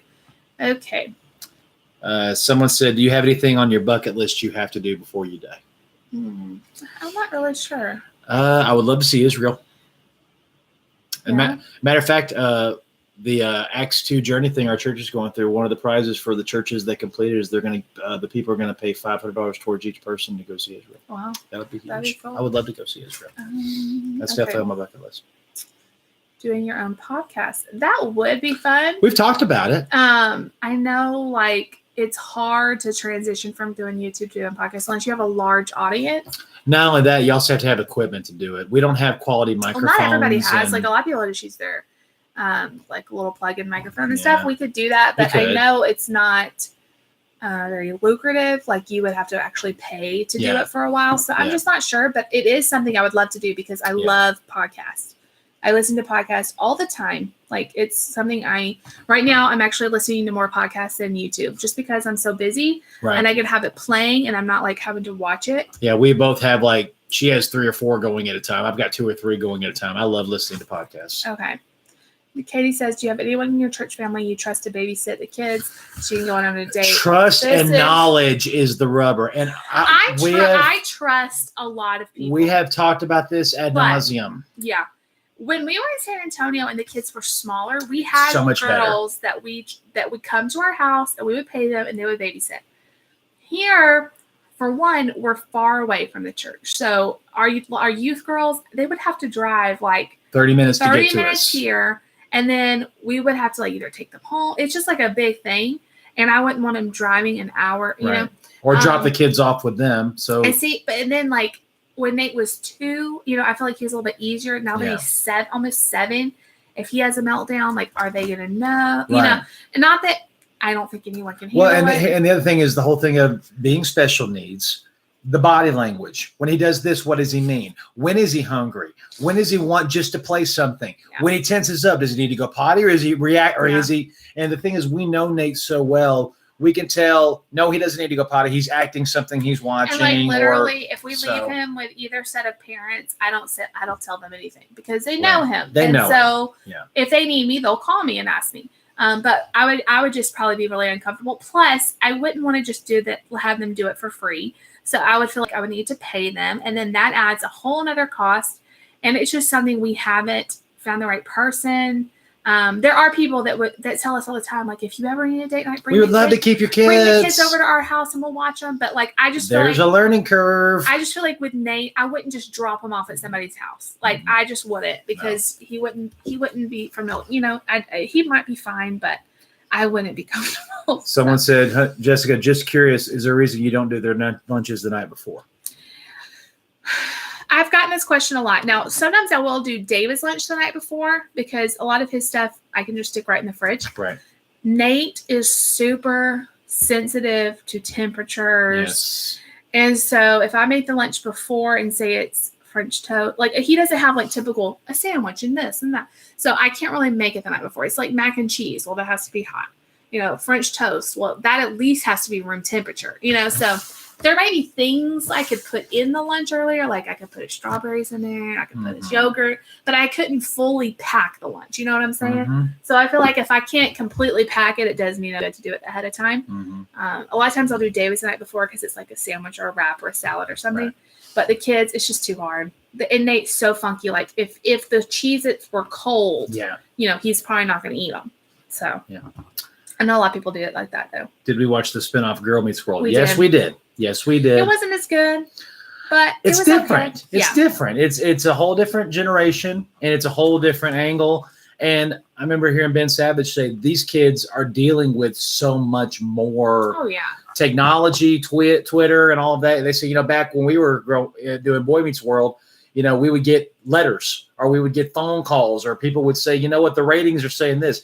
These girls can see the tweets on their phones of what people are saying. So many of us watch because we love Boy Meets World. Well, they weren't really making it. They were making it for people who like Boy Meets World, but they were also making it for a whole other they were making generation. it predominantly so that, and they even said that the first season is really about the two girls. So you're falling in love with these new characters while in the background and their audience is the old isn't characters. Probably 30-year-old people. No, they're targeting 17-year-old kids. So we liked it. It wasn't as good to us. We liked it, especially the first season. I liked. Later on, I wasn't so great. I stayed with it and watched the whole thing. It was good. It was good. It definitely didn't have the exact same magic, but it was still a good show. Hey Sam, I'm glad you made it. I'm sorry I'm getting late to some of these comments. I'm trying to keep up. Yeah, thank you so much. It definitely didn't have the same vibe, but what was it again? It's 21st century. Yeah. I mean, and they did say, they've asked the question and said, do y'all regret not staying with the show and doing, you know, Corey and Topanga getting pregnant, Corey and Topanga's first house and all of that? And they went back and said, you know, we thought about that, but at the same time, there's only so much story that they can tell, and they were ready for a break to do new things and everything. So as much as we love the story, we love the cast, these are also real people with real lives, real families, real jobs. They can only do so much too. So, Brandon, that's a great point about if the kids are arguing, I put on faith-based music and the whole vibe changes. It really does. It really does. And our pastors, that's what they do, is they say they always have like Christian music just playing in the background. They have a I think a little, what are those little like CD player radios kind of thing? Yeah. They have one over by their microwave, and it's always playing. And they just say like how hard it is to even be frustrated or argue or even have a bad attitude when that's playing. Yeah. For us, we don't do that because I usually have a podcast going where I have, you know, something going on. But I do think that's we could plug in a boombox and put it up on one of these shelves or something. I think Nate would like they would be like, yeah, trying to find where it is. That would be funny. Okay. Do your kids really like going to church? Yes. They love church. Yeah. To go to church? Nate says that all the time. Now, we're having for the first time in his whole life, he's not so much liking to stay in his class. Mm-hmm. He wants to get out. I kind of lost track of it. We have a small church. I knew he wasn't outside. He never, thank God, he never goes outside. But he'll run to the sanctuary. He likes being in the sanctuary, and he runs right down to the piano and he starts trying to play it. So we kind of got away from us, and that's where he was. I was trying to talk to somebody, and I turned around, he was gone. And he was doing that. So it's a little bit hard right now because he wants to go and explore. Yep. And I'm not sure what we're going to do about all that. But we will learn and adapt as we always have. There's some great friends that love him. And on Wednesday, actually last night, he did not want to be, we had all the kids together. There was like 10 kids, which in our little church, that's a lot of kids. A lot of kids. In a very small room. And so he was overstimulated. He kept trying to leave. And so one of our friends took him and another special needs little girl and a 6-month-old little boy. And they went and played in a different, smaller, quieter room. So we always have people that are willing to do that. And it really helps him. What about a week of David being in charge of lunches? I want my kids to eat. I want them to eat. I don't know that I could like not micromanage. She that. would- Y'all no. would have to like tie me up somewhere. Y'all, Jessica is beautiful, Okay. extremely intelligent, Okay. extremely strategic, extremely organized. She has anal OCD, especially when it comes to her children. So just get out of the way and let Mama Bear raise the cubs. I feel that it is not a good thing. Like if David tries to make Nate a quesadilla, I'm over there going, he's not going to eat that. Like you're doing it wrong.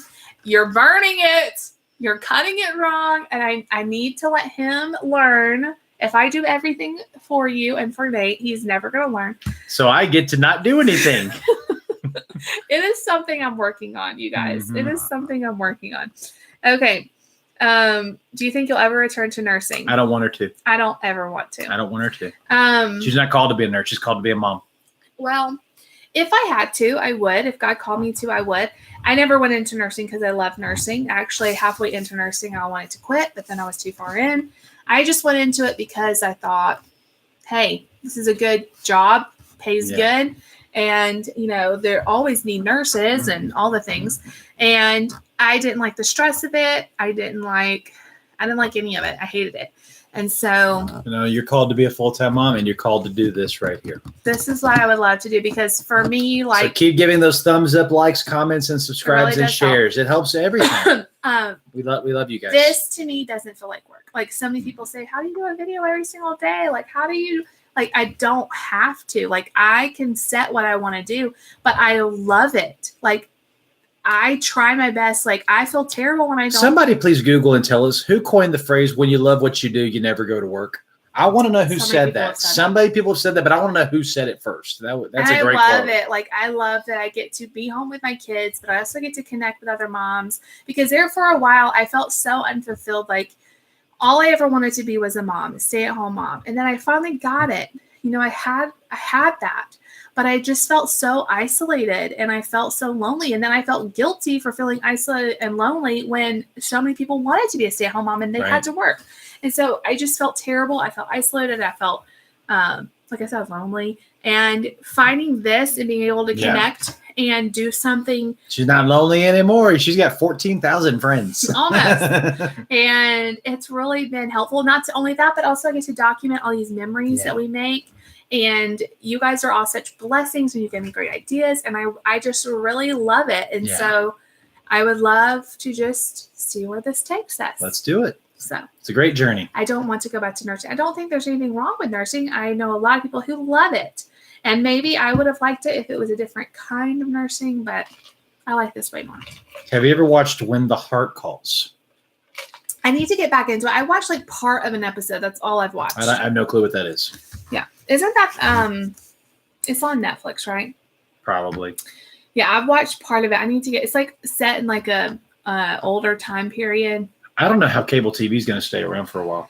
Netflix and Hulu and Sling, they're taking over everything. I know. It's crazy. Okay. Theaters will be obsolete in the 20 years, probably.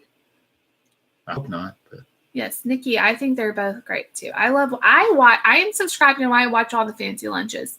And I think those are fantastic. And I do see how you could take maybe a fancy lunch and get ideas from it, but not necessarily have the time to even do the whole thing. Right. It's just not conducive in my life. Has Nate ever tried playing piano? Just every chance he can. He loves it. He loves it. He can plunk out. He doesn't need my help at all. He knows how to find notes. He knows how to. Other day, Saturday, we were home. He's YouTubing what? What was he YouTubing? So Saturday, David was out of town. He was just at a conference. And I had the kids home. We did nothing all day. And he was watching this YouTube video on the keys on the keyboard. And it was like A, B, C. What, I don't even know. How to find A, how to find D, how to find. He ran and got his keyboard. And he was watching the YouTube video and saying A, B, C. And I was like, oh my gosh. And so here we go. We were at David's mom and dad's. And they have a mini grand or baby grand piano. Big grand, yeah. Oh, regular grand piano. And so I would say, Nate, where's the A key? Ding! It's crazy. Yay. What is my background in nursing? I have a BSN in nursing, a bachelor's of science in nursing. And I graduated in 2009, right when the nursing shortage was happening. Not the nursing, the nursing job shortage. And everyone was promising us the whole time we were in college, you'll never have a problem finding a job. Pick a job, your own job. We had like nursing recruiters. Then the recession hit. There was no jobs. There was nothing. I applied all over, like Birmingham. At that time, we was even thinking about staying in Mobile or where you were in Gulfport, Mississippi. Yeah. Nothing. I finally got a job working in the children's OR. Right after we got married. And I hated that. I went into nursing to feel like I was helping kids, and I didn't have any contact with the kids because they were unconscious during the procedures. And I was dealing with surgeons and learning how to scrub in and hand people all the instruments, and it just was not fun, and I hated it, and it was very intense. And then she suffered a back injury. Then I hurt my back during that, and after that, the only thing I really did with nursing is I gave flu shots. So it was a company that hired me when we lived in Texas. Mm-hmm. Actually, I did it in Alabama and Texas, and I would go to Walmart or different like retail locations, and I would just give flu shots, and that was actually, I liked that. It was really easy and super relaxed, so that was fine. But I did not like the hospital. The doctors were mean, and I didn't like feeling like I didn't know what I was doing. Oh, God complex. Yeah. Well, see, so what the problem was, and it's not like this at every hospital, but at the hospital I was in, the nurses, the registered nurses were expected to learn the nursing role, which is a lot of charting and that kind of like not actual hands-on in the surgery, right. But they were also expected to learn the scrubbing in part, which normally is done by techs, but they expected the registered nurses to learn how to do it too, which a lot of them liked once they got used to it, but we weren't trained in that in nursing school. You don't learn like scalpel and all this stuff in nursing school. ER teaches you that. No. And there's like hundreds of different tools, and they expected me to learn it in like a week. And then the doctors would not understand that I wasn't trained, and so they would yell at me, and it was horrible. So yell at you? Oh yeah. I'll say we should take that scalpel. It was horrible. And then like the nurses weren't nice. Like it was like one of those things, well, I had to learn, so you will too, and you're just gonna have to figure it out. It just was not, I didn't like it at all. Okay. Ashlyn says your channel is my favorite on YouTube. Aw, well that just makes my day. Thank you so much. You are so sweet. I think live TV will stay around. Yeah. But I think the way Netflix is making movies. Netflix we don't have cable because we were you guys, it kept going up every single month. And it's going to keep going up because they're trying to stay in business. And we weren't using it. We were using Netflix, YouTube. And so we cut it. Hulu. We cut it before we moved. So it's been about 3 years. Yeah. And so I only get Sling TV in football season because ESPN is smart and that they only coordinate with cable networks. So if you want to watch live sports, you have to have some sort of cable plan or work with like a Sling package where you're paying about what you would almost pay for a cable package. It's like $25 a month or something like that. But then throughout the regular year, we just have Hulu, which you got for like 99 cents. I've been watching, but now YouTube TV is coming out. I know. And all of these other places, and sports are starting to get into that. We mostly watch Netflix and YouTube, just channels, and I watch Hulu too. Yeah. And we got a special. A little bit of Amazon Prime. Yeah. A little bit. Not much though, but. And I don't miss cable. No. I especially don't miss the bill. Definitely don't miss the bill. Okay. Let's see. I think we've answered all your questions. Awesome. You guys are so sweet. All of the support. Thank y'all so much. Katie, I actually, we had a psychology rotation in nursing school where we had to go into a psychiatric hospital and stuff. It was crazy, but I actually really kind of liked that. But I know that has to be, I can't even imagine the stress level there. Crazy, especially with kids. Oh man, that's hard. That is really sad. But yeah, it has to be like, there are nurses, and this is one of the reasons I went into nursing. There are nurses that I connected with more than my doctors. Like they were just so nurturing and loving, and it truly was their calling. And so I kind of wanted to be that for someone else. It just didn't work out. to. Well, again, I wouldn't. You could be a nurse if you wanted to I be. could. But again, I could be a car salesman. Yeah. I could be a plumber. I could be all sorts of things. But is that what God designed you and gave you a passion to do? One thing TD Jakes said that I'll never forget: passion equals permission. If God gave you a passion for something, that is permission to do that. And so there's a level of understanding, God, what do I have a passion to do? There are some people that literally have a passion to clean. I don't get it. I hate cleaning. But there are some people that literally, they love to clean. But then there's also the level of, we all have to clean even though we don't like it. I have to clean. They get to clean. That's the difference.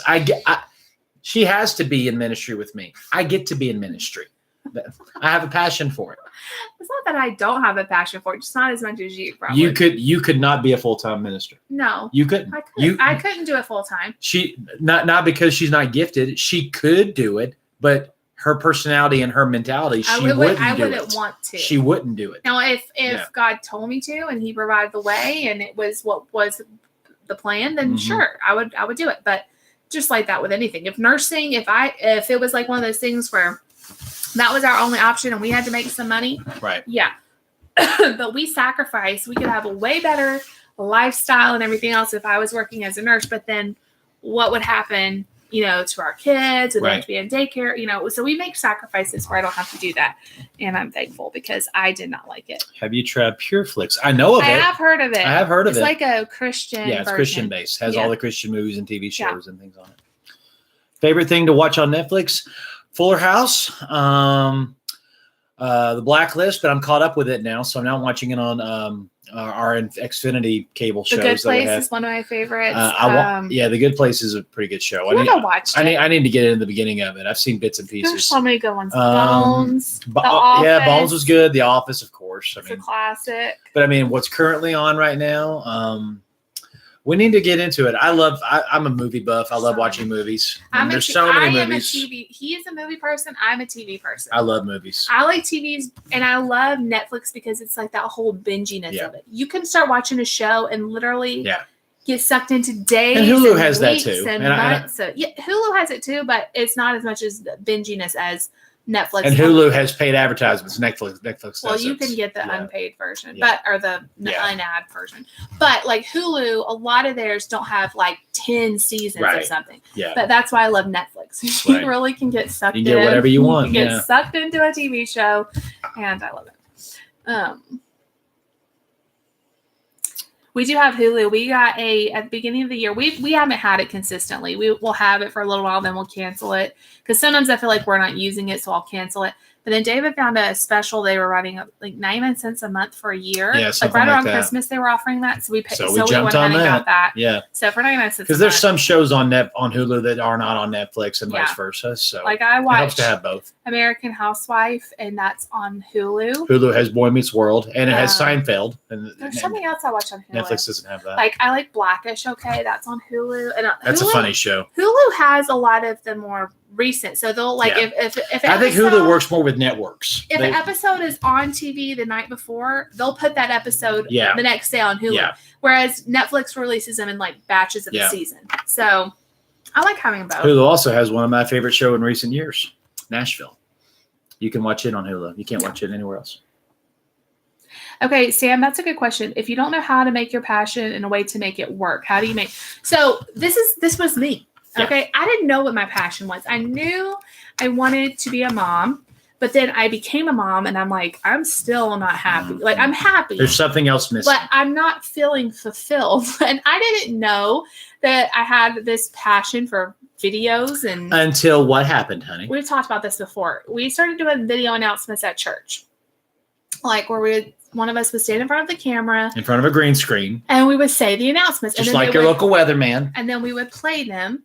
At church, and David had done some. I think your pastor had done a few, and so he asked me if I would do it because they wanted like different people, and I did it, and I loved it. And everybody, like y'all, people would stop me and be like, "You are so good at video announcements!" Like, and I've said this so many times. It got to the point where literally, pastor would say, "We have this event coming up. We need a video announcement. Get Jess to do it because she does the best ones." And I don't. it was so weird because it was like I stumbled across this thing and I loved doing it. But also, everyone was talking about how good it, and I'm like, what am I doing? Like, I don't even still know, like, what was I doing? The camera loves you. It just was really, really natural. And so what can I do with this new passion and talent I have? When this whole this is the way God works, though, because when this started, I didn't even know YouTube was a thing. Like, I knew YouTube, but I knew YouTube of like, look at this funny video. Yeah, follow this family's everyday life. No, I didn't know that. I didn't know people did that. Until I started doing the video announcements like right before Lucy was born. I wasn't quite pregnant yet. I don't think. And then I got pregnant, had Lucy. Well, then I was up late at night when there was nothing on TV. I think we still had cable then. Mm-hmm. There's nothing on TV. And so I started, as I was breastfeeding and stuff, I would watch YouTube. I stumbled across these vlogging channels.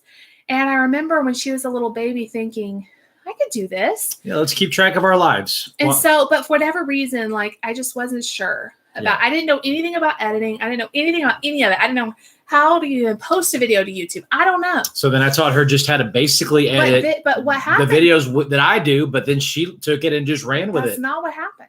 So he's getting ahead of me. I showed you how to use the program. Back when I found this and I almost started it, we almost started just a family vlogging channel because that's what I was watching. But I chickened out. I was like, I don't know anything about it. You know how to edit videos, but I didn't even ask you. Like, I was like, I don't know. I don't feel like this is right. So I just kept on doing the video announcements and I went months after that. And finally, I was getting ready to lose a lot of the baby weight. I wanted to start a weight loss journey. And I started following people who were starting a weight loss journey or who were losing weight. And that is when I said, hey, let me start a channel. I could talk about my weight loss. And that's how it started. I did not get any help. If you watch those videos, you can tell that David did not show me anything about editing because they are terrible. Like they are horrible. The first lots of videos. I had my phone and we had editing software on the computer and I just figured it out. I would occasionally ask him like, hey, how do you I need to do this. How do I do it? And he would kind of show me. And I just kind of learned as I went and it shows in a lot of my earlier videos and I'm still learning, but, that's how it all started. So if you have a passion for something, I would say just keep pursuing that passion and God will make a way for it. Absolutely. God makes a way. He'll make a way. And if you put the passion inside you, it's for a reason. Yep. And even like when you don't understand it, like I never thought this would be my life. I never thought that this would be what I would be passionate about, like ever in a million years. But here we are. So it's very, very interesting. Are you taking care of some of these comments? I can't reach that one. Oh. I'm not even seeing it on the feed. I don't know how that happened. Okay. Well, we're trying to get to some of these comments, you guys. Hopefully there's nothing. I do like the Big Bang Theory. I need to go back and watch it from the beginning. The problem with that is nobody covers it. I want to go back to the beginning of the Big Bang because I've only seen like episodes here and there. And see, this is where the networks still have power. Is that if a show is huge and they know everybody loves it. But there's so many shows that are huge that are on. I don't get it either, but it's like they monopolize and say, we will not put this anywhere. They do have Big Bang Theory on Hulu, but it's not the beginning season. It's not the beginning season. So if you want to go back and watch it. It's only what just got released. Maybe we could try to check it out from the library, but I don't even know if they have all the seasons. So we really need to do something like that. Because I want to start from the beginning. I want to watch it all. Yeah. Have you done any budget tip videos? I have. It's been a long time. It is something that I probably need to do more of.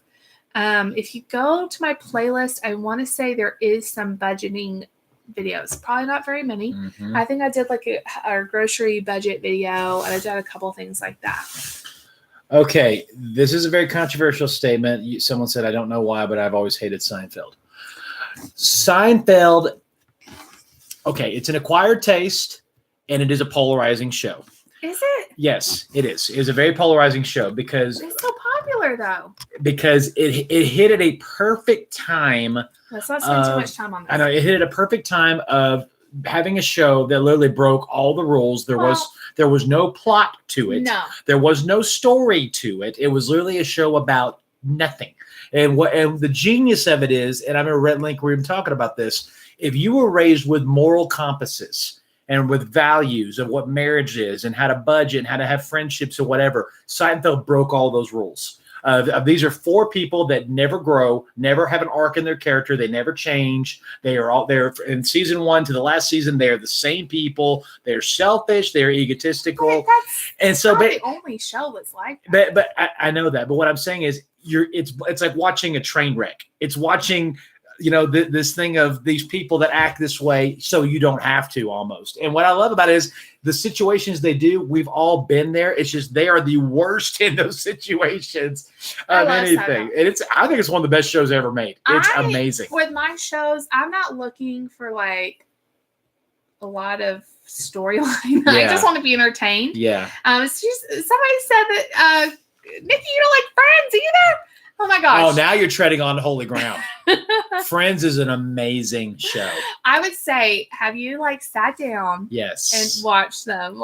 Start at the beginning and fall in love with the characters. Why I like these shows are they're 30 minutes or less. Mm-hmm. I don't have to invest. I don't have to invest though in tons of time of sitting down.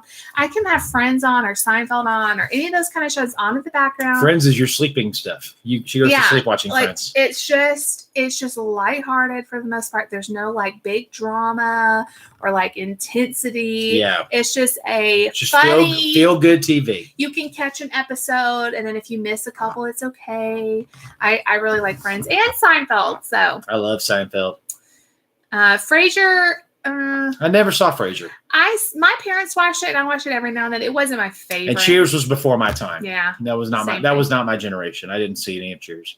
If I went back and watched it now, I probably wouldn't get into it. And I do think maybe we were right on the generation too, or we kind of caught. Yeah, it caught us at the right time. It really did. So I could see if you're younger than us, you may not like some of these shows. I agree. But I would say still I've gone back since I've been an adult and I've rewatched Seinfeld. And it's even funnier. But that's the thing when we say that about Boy Meets World. Boy Meets World, they don't have cell phones. They don't have laptops. They don't have Twitter. They don't have Instagram. They don't have Facebook. And the show is still entertaining and funny. I love comedian type shows. Everybody Loves Raymond. Reba. She's not a comedian, but a celebrity kind where there's a centralized personality. And it's a comedy. It's a sitcom. I just like those kind of shows. Yeah, they're good. King of Queens. I love those kind of shows. Yes, Barb. Isn't that awesome? Do you guys watch The Good Doctor? Another show we just need to make ourselves watch. We know it's out there. I am so into YouTube world. And I have so many people I try to keep. I'm way behind. But try to keep up with and all the things that us starting a new show. We have 6 or 7 episodes of This Is Us, and we love This Is Us. Yeah, and we just haven't watched them. Yeah, because we are we're either busy or we're doing something else, and we just haven't had time to sit down. Yeah. So starting a whole new brand new show is hard. Oh, this is a good idea. Have you guys ever thought about watching your wedding video live with us? That's a good idea. And doing commentary as if we're watching it. That's a good idea. I have to research how to set that up. Yeah, where you guys see it as we're talking about it. Yeah. But we can definitely look at it. We would have to film ourselves watching it and then somehow lay it on top. That would probably be what we'd have to do. Yeah. I don't like MASH either. That's way too old. That's way before my time. Yeah. Although there are some shows growing up that I watched on TV Land that I fell in love with. Lucy. I Love Lucy is one of my all-time. That is why Lucy has her name. I love Lucy. I think that is such a iconic show. That and the Girl from Seventh Heaven. But it's 99% I Love Lucy. Yeah. I love that show. I think it's no matter how many years from now we sit down and watch I Love Lucy, it's we're gonna laugh. Funny. It's still entertaining and still funny. She was so funny, and so that's the shows I love. Timeless, Golden Girls, same thing. Timeless comedic humor that will never get old. Sammy, you started your own channel for the same purpose. I know nothing about editing either, so it's a rough start. Yeah, it will get better. It'll get a lot easier. A lot of people are like, "What do I need to know to start a channel?" And I'm like, "Start a channel, and you will learn." The beginning is hard because you're getting your audience and you're figuring out all this stuff. When I say I knew nothing, y'all, it amazes me now when people start their channels and then they are pros at the beginning because I was not that way. Maybe they came from an editing background already. No, or they. Yeah.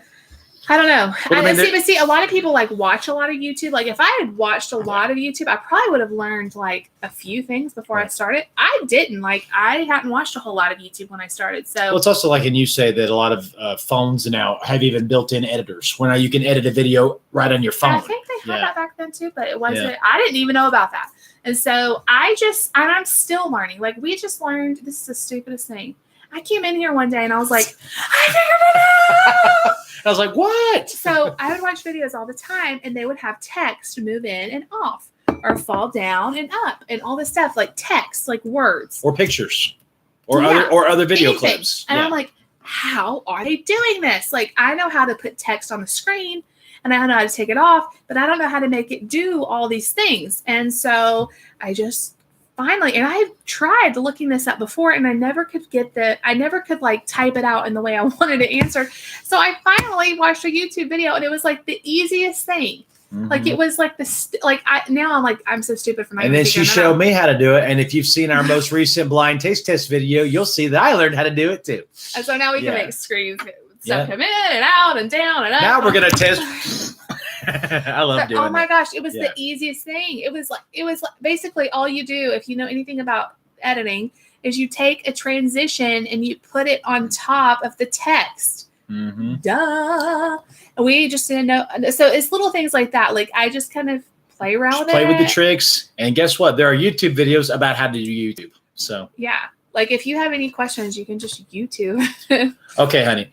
You and I need to do this because not only is this a popular show, but I actually heard that on Rick and Bubba said this is his favorite show right now. We've got to watch the Goldbergs. I've watched some of it. I've heard so many people say this show is so funny because it is set from our era. We're children of the 80s. And so I was 4. I was 4 at the end of the 80s. But I definitely think we need to go back and give it a shot. I've watched part of it. I never really could get into it. Ooh, King of Queens. I loved that show. I didn't hear you say that. I love the King of Queens. King of Queens is great. Stepping blindly yet faithfully. Thank you so much for your comment. Absolutely. You are meant to help other people with disabilities, so keep shining. My mom. Bran, your library has Big Bang Theory. I need to look into this. Let's look into it. Because if we could start at the beginning, I would be so excited. My mom watched Mary Tyler Moore. I loved Mary Tyler Moore. I watched it with her. I grew up watching Nick at Night. Does anybody else do that? So I watched Mary Tyler Moore. Especially in the summer when they did the blockbuster summer. So Monday, I Dream of Jeannie. Tuesday, I Love Lucy. Wednesday, Bewitched. Thursday, what was Thursday? Like My Three Sons or something? No, it wasn't My Three Sons. And Friday was Hogan's Heroes. I remember that on TV Land. No. Yeah, on some. I watched every day and I hated Hogan's Heroes. Okay, I'm thinking TV Land. You're talking Nick at Night. There's a difference. Bewitched. Happy I was not allowed to watch Bewitched. David was deprived. Happy Days. Okay. Vern and Shirley. Mom, if you ever watch this, I couldn't watch Bewitched, but you let me watch I Dream of Jeannie. Okay, really? Somebody please explain that to me. You didn't have the Disney Channel? What in the world? Child abuse. Oh my gosh. Yes, Sammy, that's exactly how you do it. You just turn on the camera.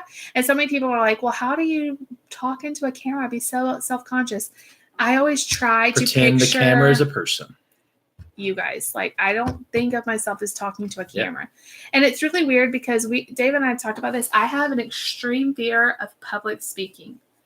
Like, if you were to put me in a room right now and said, talk. If 3 of you guys were in the room with us, she would have. I don't know about 3. If I didn't know you, maybe. Yeah. If it was 3 people I knew and I talked to a bunch. But yeah, any sort of like, okay, if I was to speak at our ladies' breakfast and there's like 10 people in the room, I would have major anxiety. Yeah. Which I'm afraid that's going to be coming soon because she's having different people speak at ladies' breakfasts now. And I'm the opposite. I get nervous, but I thrive on energy. I love a room full of people that are hanging on to your every word. I hate it. There's a rush of that. It's fun. And I'm not sure why that doesn't translate onto the camera. I think because it almost feels like I'm talking to one person. I know there's lots of you watching, but for some reason, I try to imagine I'm talking to one person. And then there's another reason. Oh, why? because when you're done, you can control what you But said. that's not true, because I actually very rarely edit at all. Yeah. Like the actual words I say, unless I. Well, that goes back to video And when I announcements, do honey. live streams, I don't get nervous. But again, that goes back to video streams, honey. Have y'all not figured this out? She's a photogenic, well-spoken, amazing, beautiful woman, and so Aw. she's going to be good at this, and no matter how she does but it. I'm the same person I know. in a room of people. But again, those people aren't cameras. But see, he's like, just have everybody hold a camera. Yeah, everybody bring a camera cutout. Okay, now talk to us. It's not that. Because No. if everybody was holding a camera, I would be nervous. It's the fact that I feel like I'm talking to one person. Yeah. I'm not nervous talking to one person. That's such And a good point. That's what it is. Okay. Oh, my dad loves Gunsmoke. He still records old episodes of it. He loves Gunsmoke. It will. Okay. I know a lot of people who only film with their iPhone, and a lot of people actually have way more subscribers than me and only film with their iPhone. Yeah.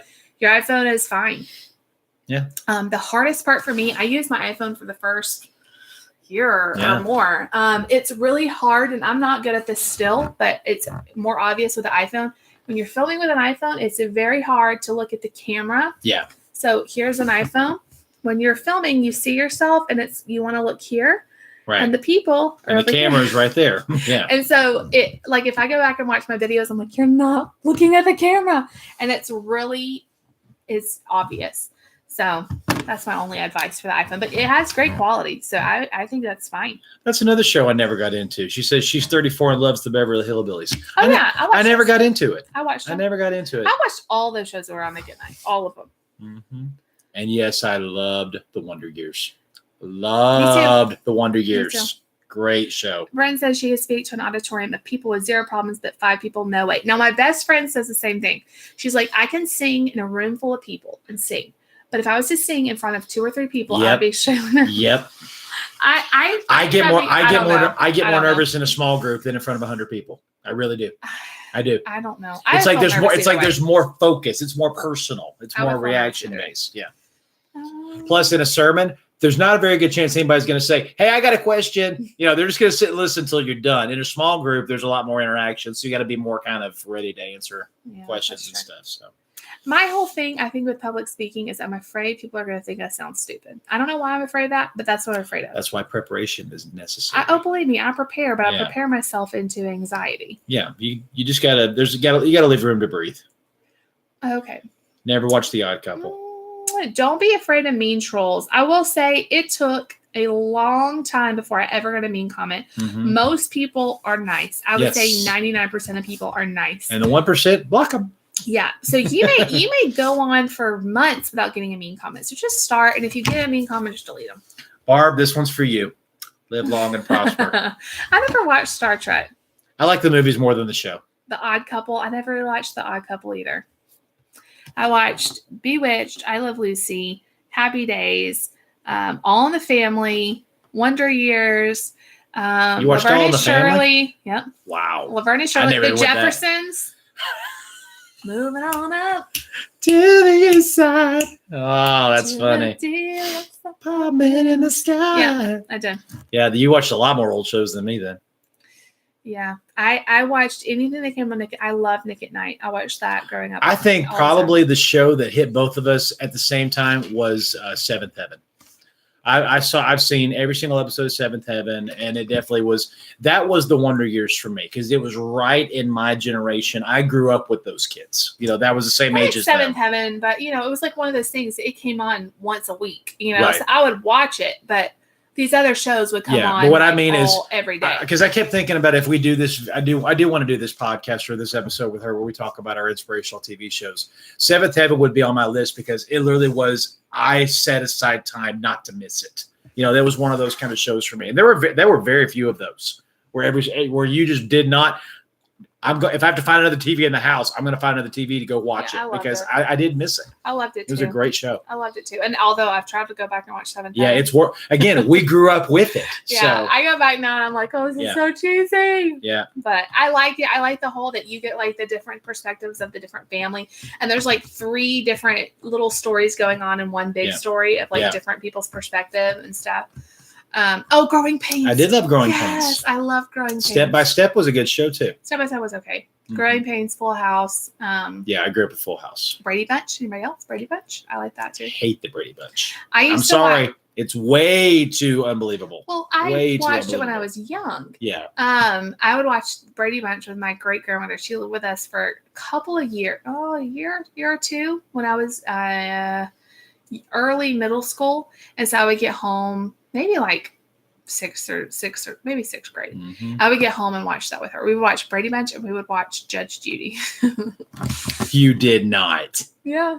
Judge Judy. We would watch it. I would watch it with her. I was waiting on my car to get looked at and need an oil change, and Judge Judy was on, and I caught myself watching. I'm like, it's intriguing if it's even real. I never watched Beverly Hills 90210 or Melrose Place. I think we're a little that's a little above us. Yeah, that was for mature audiences while we were kids. I do remember the Torkelsons, but I don't remember it very vividly. I don't vaguely remember it. I don't remember it. I have not shown Lucy the new Frozen 2 trailer, but I'm sure she's going to be excited about it. Yes, Saved by the Bell would be on my list too. Yes. That show was my childhood. I would get up early while I was getting ready for school, and I would watch it. Wake up in the morning, the sun is out of the morning. I don't think I'll ever make it on time. I think you messed up part of that. By the time I grab my books. Flintstones. I like the Flintstones. Okay, kids shows. Flintstones, the Jetsons. The Jetsons I liked so much. Flintstones 2. Bugs Bunny, Daffy Duck, Tom and Jerry. Rugrats. Doug. Angry Beavers. Was not allowed to watch Ren and Stimpy or Beavis and Butthead. Angry Beavers, did we say that? Angry Beavers. Beavers. Hey Arnold. Hey Arnold, that was good. Yes. Rocco's Modern Life. Nikki, I liked the People's Court too. I would watch that. No, you didn't.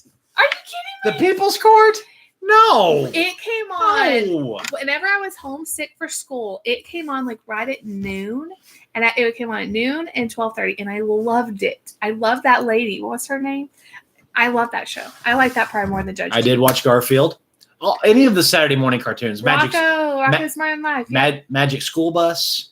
All of those early childhood shows. Doug was a classic. I was Doug. I could have dressed like Doug. I knew exactly how Doug was feeling. We loved Doug. Doug was great. What did we have for dinner? We had a very romantic dinner. I was supposed to cook HelloFresh tonight. I have 3 HelloFresh meals in the fridge. However, I was feeling very queasy all day, and the only thing that sounded good was Subway. So we had Subway for dinner. Very romantic Valentine's dinner. And actually, I ordered at the wrong Subway. I was like, I'll save you time, and I'll order online. Here's this year's Valentine's Day memory. Honey, you're going to drive 20 minutes to the other Subway to get my sandwich. Well, I told him. It was one of those things where they say, like, what's your location? I still love you. They say, what's your location when you're ordering Subway? And so it said, like, search your location. So it came up as the closest one. Apparently, they searched Cartersville and not my actual location. And so David goes to our nearest Subway, and they're like, we have no record of your order. And so then he drives like, across town. Like, Subway is not worth this. Yeah. But it was tasty.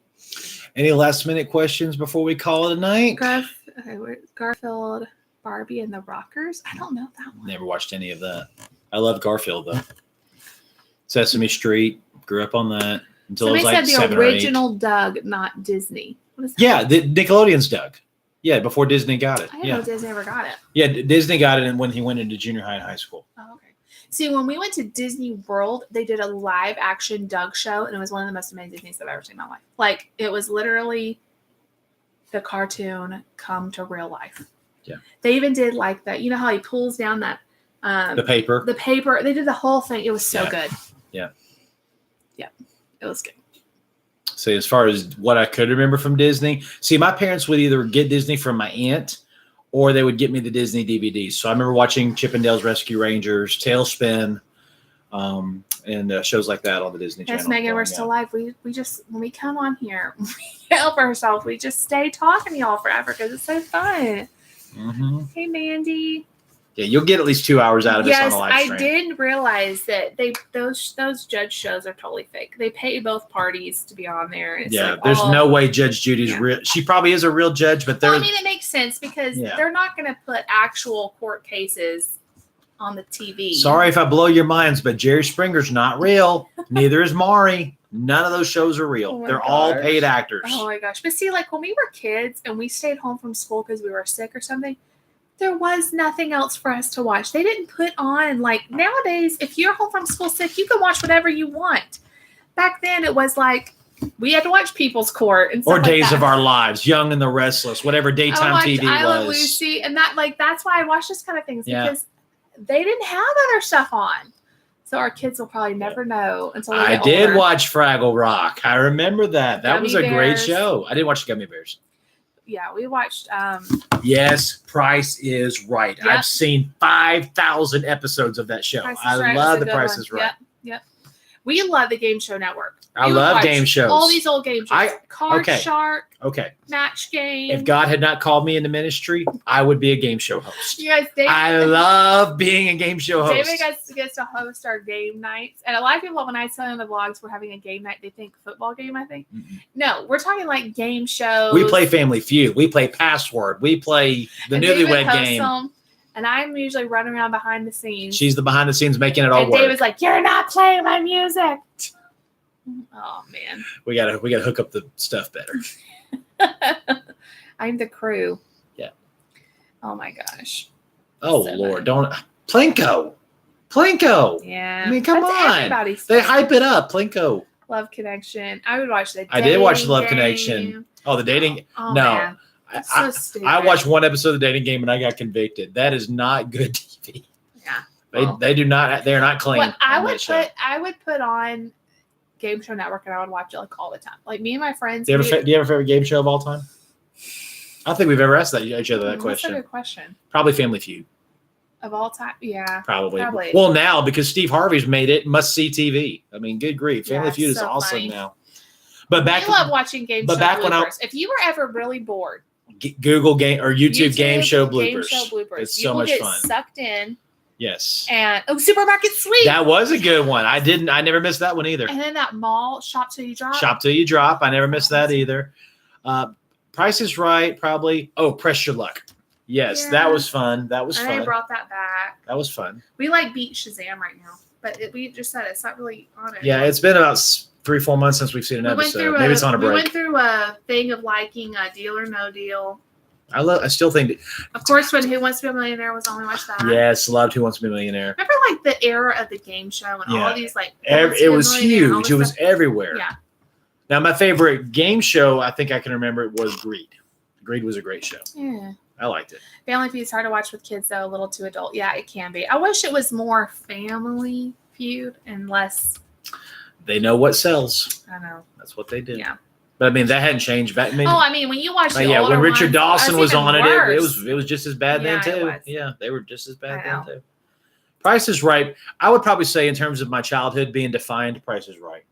I probably watched it more than any other TV show. I don't know. That's a hard one. Does anybody remember a game show called Concentrate? Does anybody remember that? I think I remember hearing about it. Where there was a scrambled picture, and every time you got a question right, they give you a piece of it, and then if you could name what the picture is before the end of the show. Thank you so much for using my Grove Collaborative code. Yay! I do not promote things that I don't actually use, and I love Grove Collaborative. I love the products there, and I've already reordered stuff. So thank you, Barb. It was called Concentration. Are you smarter than a fifth grader? Yes. I can't watch that show because it makes me feel stupid. I love that show, but I mean, it had Jeff Foxworthy on it. Mm-hmm. So it was funny. I remember Lingo when Chuck Woolery was the host before Bill Lingle took over. Yes, Lingo. I remember Lingo. Lingo's a good show. That's a good show. That show just reminds me of how many 5-letter words are out there. That's crazy. Yeah. Yeah. Oh, yeah. American Bible Challenge. That was a good one. That was a good show for the liked that. 3-4 years it was on. Man, there's a whole bunch of stuff here. Oh, and corn meth. Oh, yeah, me too. I don't understand that at all.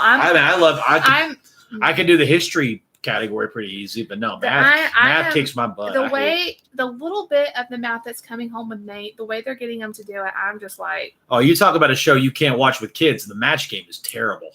Oh, it's terrible. I can't watch it. Yeah, but the newer Match Game it's funny. But the old one was bad too. I know.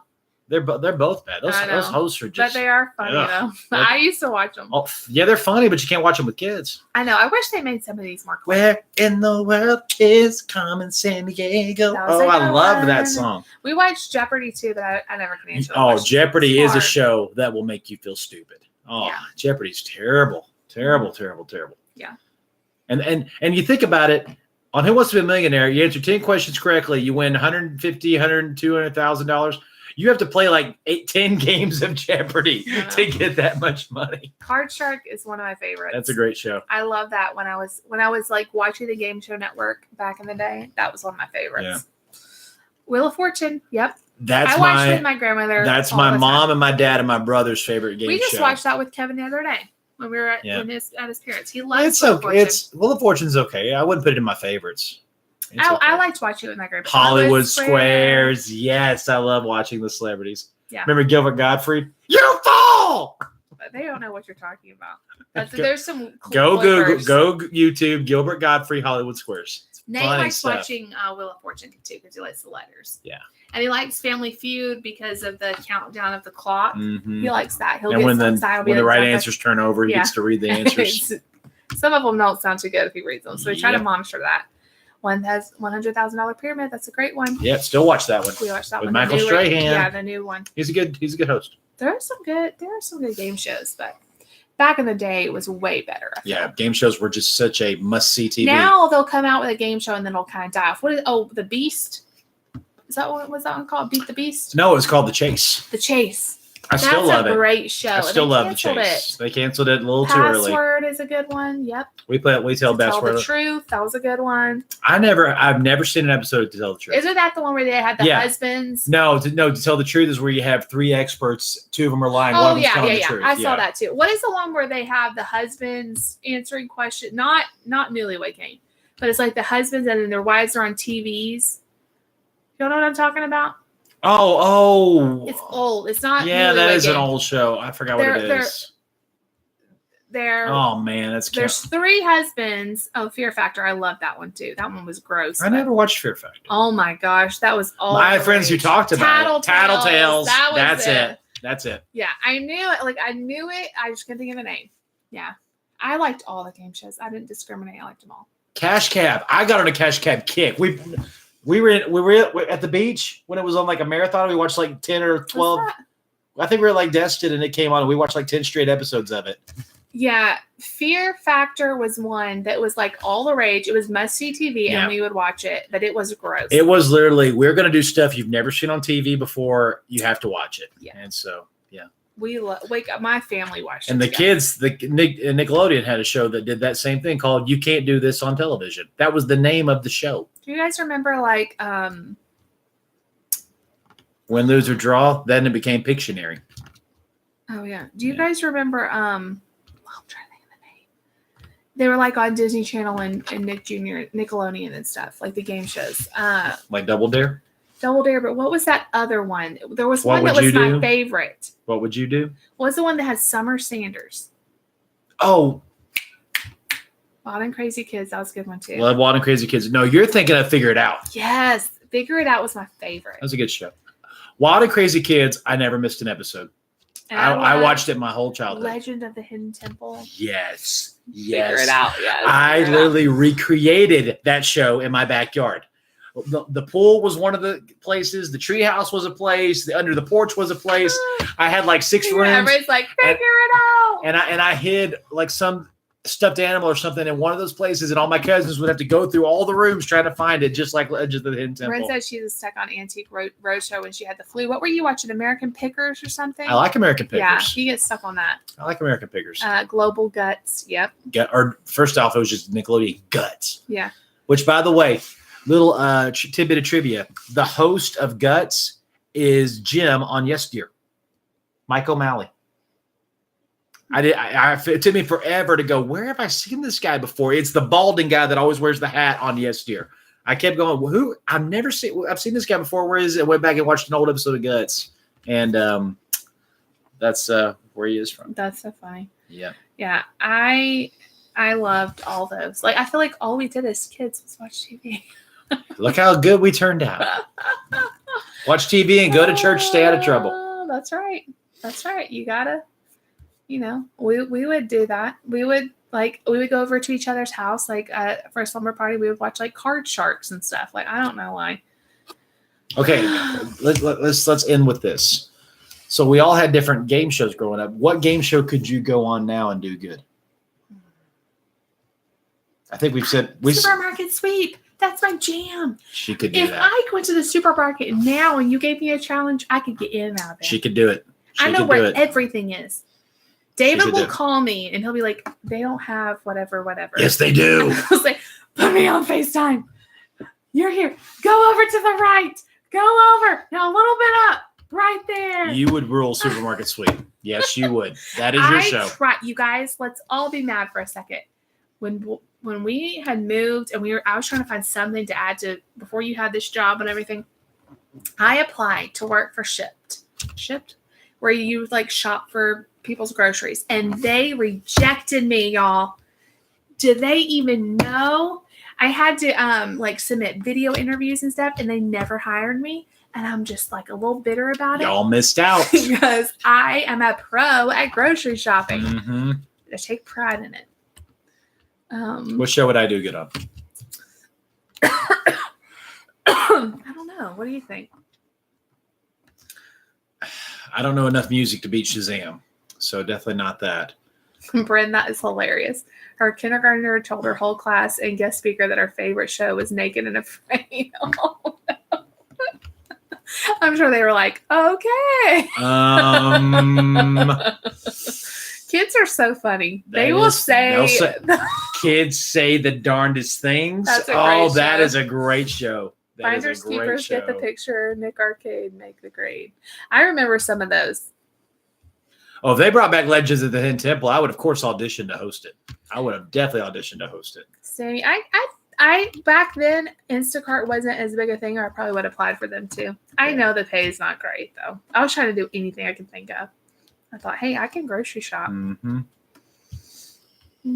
I don't know why they kept saying that they didn't have any spots available, but this went on for months. Mm-hmm. And I had like people that I knew that were like young and in high school. Like, my thing is, you have a mom who was offering to buy groceries, and you have a kid from high school. Like, right. Who is going to pick out the better groceries? My opinion, the mom, but they were hiring all the high school people. I think I would be a good contestant on the match game. I usually can come up with one of the best answers that they'll match. Her teacher called you from the class. Oh, that's awful. Oh, that's so funny, though. We both would kick tail on Family Feud. If we went on Family Feud with our family, like screaming the answer at them, and they always come up with the dumbest answers, or we're like, "Why in the world do you think that's up there?" Sam, I hope you're feeling better. I hope y'all feel surgery. better. Oh, that's no fun. I'm so sorry. I actually got a shower right before we went live. I was like, I've been laying in bed all day. I was like, I need to at least get a shower. I'm feeling a lot better. But are you a good enough shopper where you would do good on The Price is Right? Well, see, like, they do a whole bunch of big ticket items too, though. That's the hard part. Yeah, and like price. The thing is, prices vary so much. The number one annoying comment. If you left this comment, no offense or anything, people will say to me, I wish you would post your prices on your grocery hauls. The reason why I don't is it takes like 50,000 years, because you have to realize I would have to enter in all those prices like real fast. Like, it's just a whole thing. But my thing is, prices vary. Here's Layla. Come here, Layla. Prices vary so much area to area. So if I showed you guys that I got milk for $1.59, I would have comments like, oh, wouldn't it be nice if I could get milk for $1.59? Or, oh my gosh, that's so much. My milk. So I just feel like it's not really helpful to y'all to know like each individual price. I mean, if I get a great deal, I want to share it, but prices vary too much. So for Price is Right, I know the price. Now, if there was like Price is Right, could you name the price in Kroger at your Kroger down the street? Yeah. I could do that. I usually can remember prices. But yeah. Anyway. Okay. Just take a picture Yeah, of the the receipt. stress at the moment, like the stress in the moment is where I would mess up. Yeah, I could take a picture of the receipt. I know people like to know prices. People are like obsessed with knowing like prices, but I don't know. I feel like we get too hung up like, oh, well, I get this comment all the time. I wish prices were as cheap as where I live. Well, they're not. Like, I'm sorry. But like you have to take into account like different areas have different costs of living. They have different, like the rent may be higher where we are, or the taxes may be higher where we are, or in Canada, there's a whole list of why. Like I get people from Canada all the time saying, well, your prices are so much cheaper than in Canada. Well, for one, you have the Canadian dollar versus the American dollar. And number two is y'all have like universal health care and things like that, which make everything cost more. So it's just hard to compare prices like that. Who wants to see Layla? Bye, Barb. Thank you again. Happy Valentine's Day. I think we're ready to shut it down, honey. This is actually. Yes, I always try to tell you guys how much I spent because I do want you to kind of see, my budget and what I am able to look at Layla, what I'm able to get for the money. Favorite retailer for clothes? I really like Cato and Kohl's, Target. Walmart. Whatever fits and feels good. I don't go anywhere crazy. JCPenney's is about as expensive as I get. That's kind of cheap, but that's a nice pose, Layla. Layla is the sweetest. She needs a haircut and she needs her nails trimmed. And a bath. Yeah. She's like, what? Oh. Factory connection. We don't have one of those. Yeah. I just think people get so. Do you guys? Okay, I'm gonna leave you guys with this.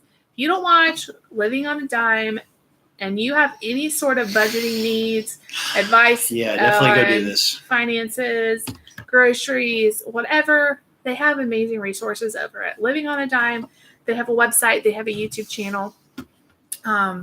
They talk a lot about this because their pet peeve is. And I think that this is why it's become kind of my pet peeve.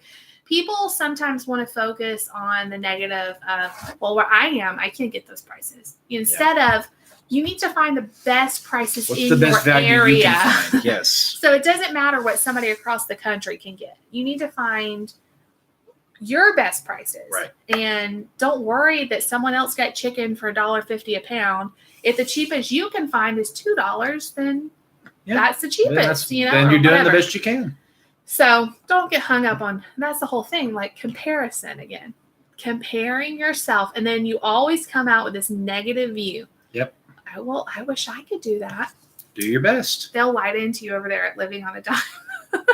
Yep. They are tough on you, but it's that tough love, and that's why I love them. So, okay. I'm going to make sure I have enough. You have to take my We're praying for you, Sam. I'm so sorry, Sam. I haven't had to really have surgery before, so I can't imagine. That's awful. I know it takes like a while to recover from stuff like that. I mean, they're cutting your body, so yeah. All right, no comparing. That is the theme of the night. Don't compare yourself. Don't compare your grocery bill. Don't compare the price of your milk. Don't compare your David's mom and dad, every time we go, has 98-cent milk. Every time. 98 cents, y'all, for a gallon of milk. Good for them because they're a milk-drinking family. Every time we're there, I'm like, we're buying some milk. I don't care if she needs it or not. We're buying some. It's 98 cents. But, other things in their area are more expensive, So I feel like it all averages out. Mm-hmm. We lived in Texas. We had H-E-B, and they had great sales. And so I could whine and complain that we don't have H-E-B here and I miss out on the sales, but we do have a Kroger, or we do have Aldi and they don't have that there. So you just have to find the best places in your area. Yep. Okay. I will have to look into that, Nikki. I have not heard. I feel like maybe I have heard of Factory Connections. I don't think we have one here, but I definitely can look into that. Yes, Sam, that is true. And like everybody has different priorities. Like strawberries is a priority for me because it's really the only fresh fruit that Nate will eat. For other people, they'll have different priorities, and that's good. That's fine. And And don't forget, guys, because of schedule conflicts, her Bible study will go up tomorrow. It'll probably just go up a little bit later in the afternoon. I'm going to make a post on the community page too. I am super sorry. I normally have the videos going up at 5 a.m. And, oh, girl, the fresh tortillas at HEB. I do more than those. I'm more than any tortillas from Texas. Yeah. Seriously. Hello, it's Texas. It doesn't even compare. I had no idea when we moved to Texas that their tortillas were that good. But holy cow. You haven't lived until you've had real Tex-Mex. Yes. Thank you so much for the support of the Bible study. So tomorrow, I normally post them at 5 a.m. However, I wasn't feeling good today. I really try to film them even before Thursday, but this has been a crazy week. So I'm going to try to take the kids to school tomorrow and come home and film that. So stay tuned. Hopefully by early afternoon, it will be up, and I'm super sorry about it being late.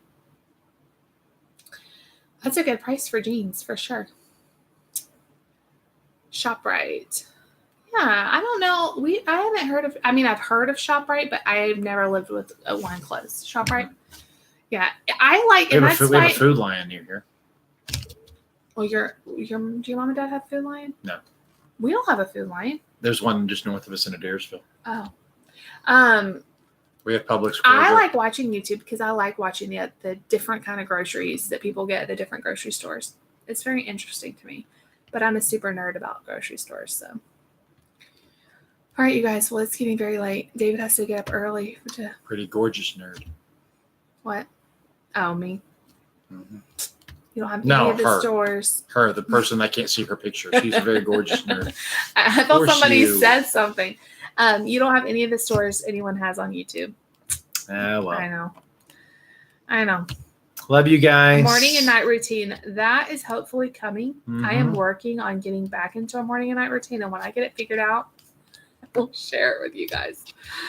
Oh, man. Okay. Happy Valentine's Day. I am so honored that you guys have spent Valentine's Day with us. We had a great time. Yay, great date. Great date. Y'all pick up the bill.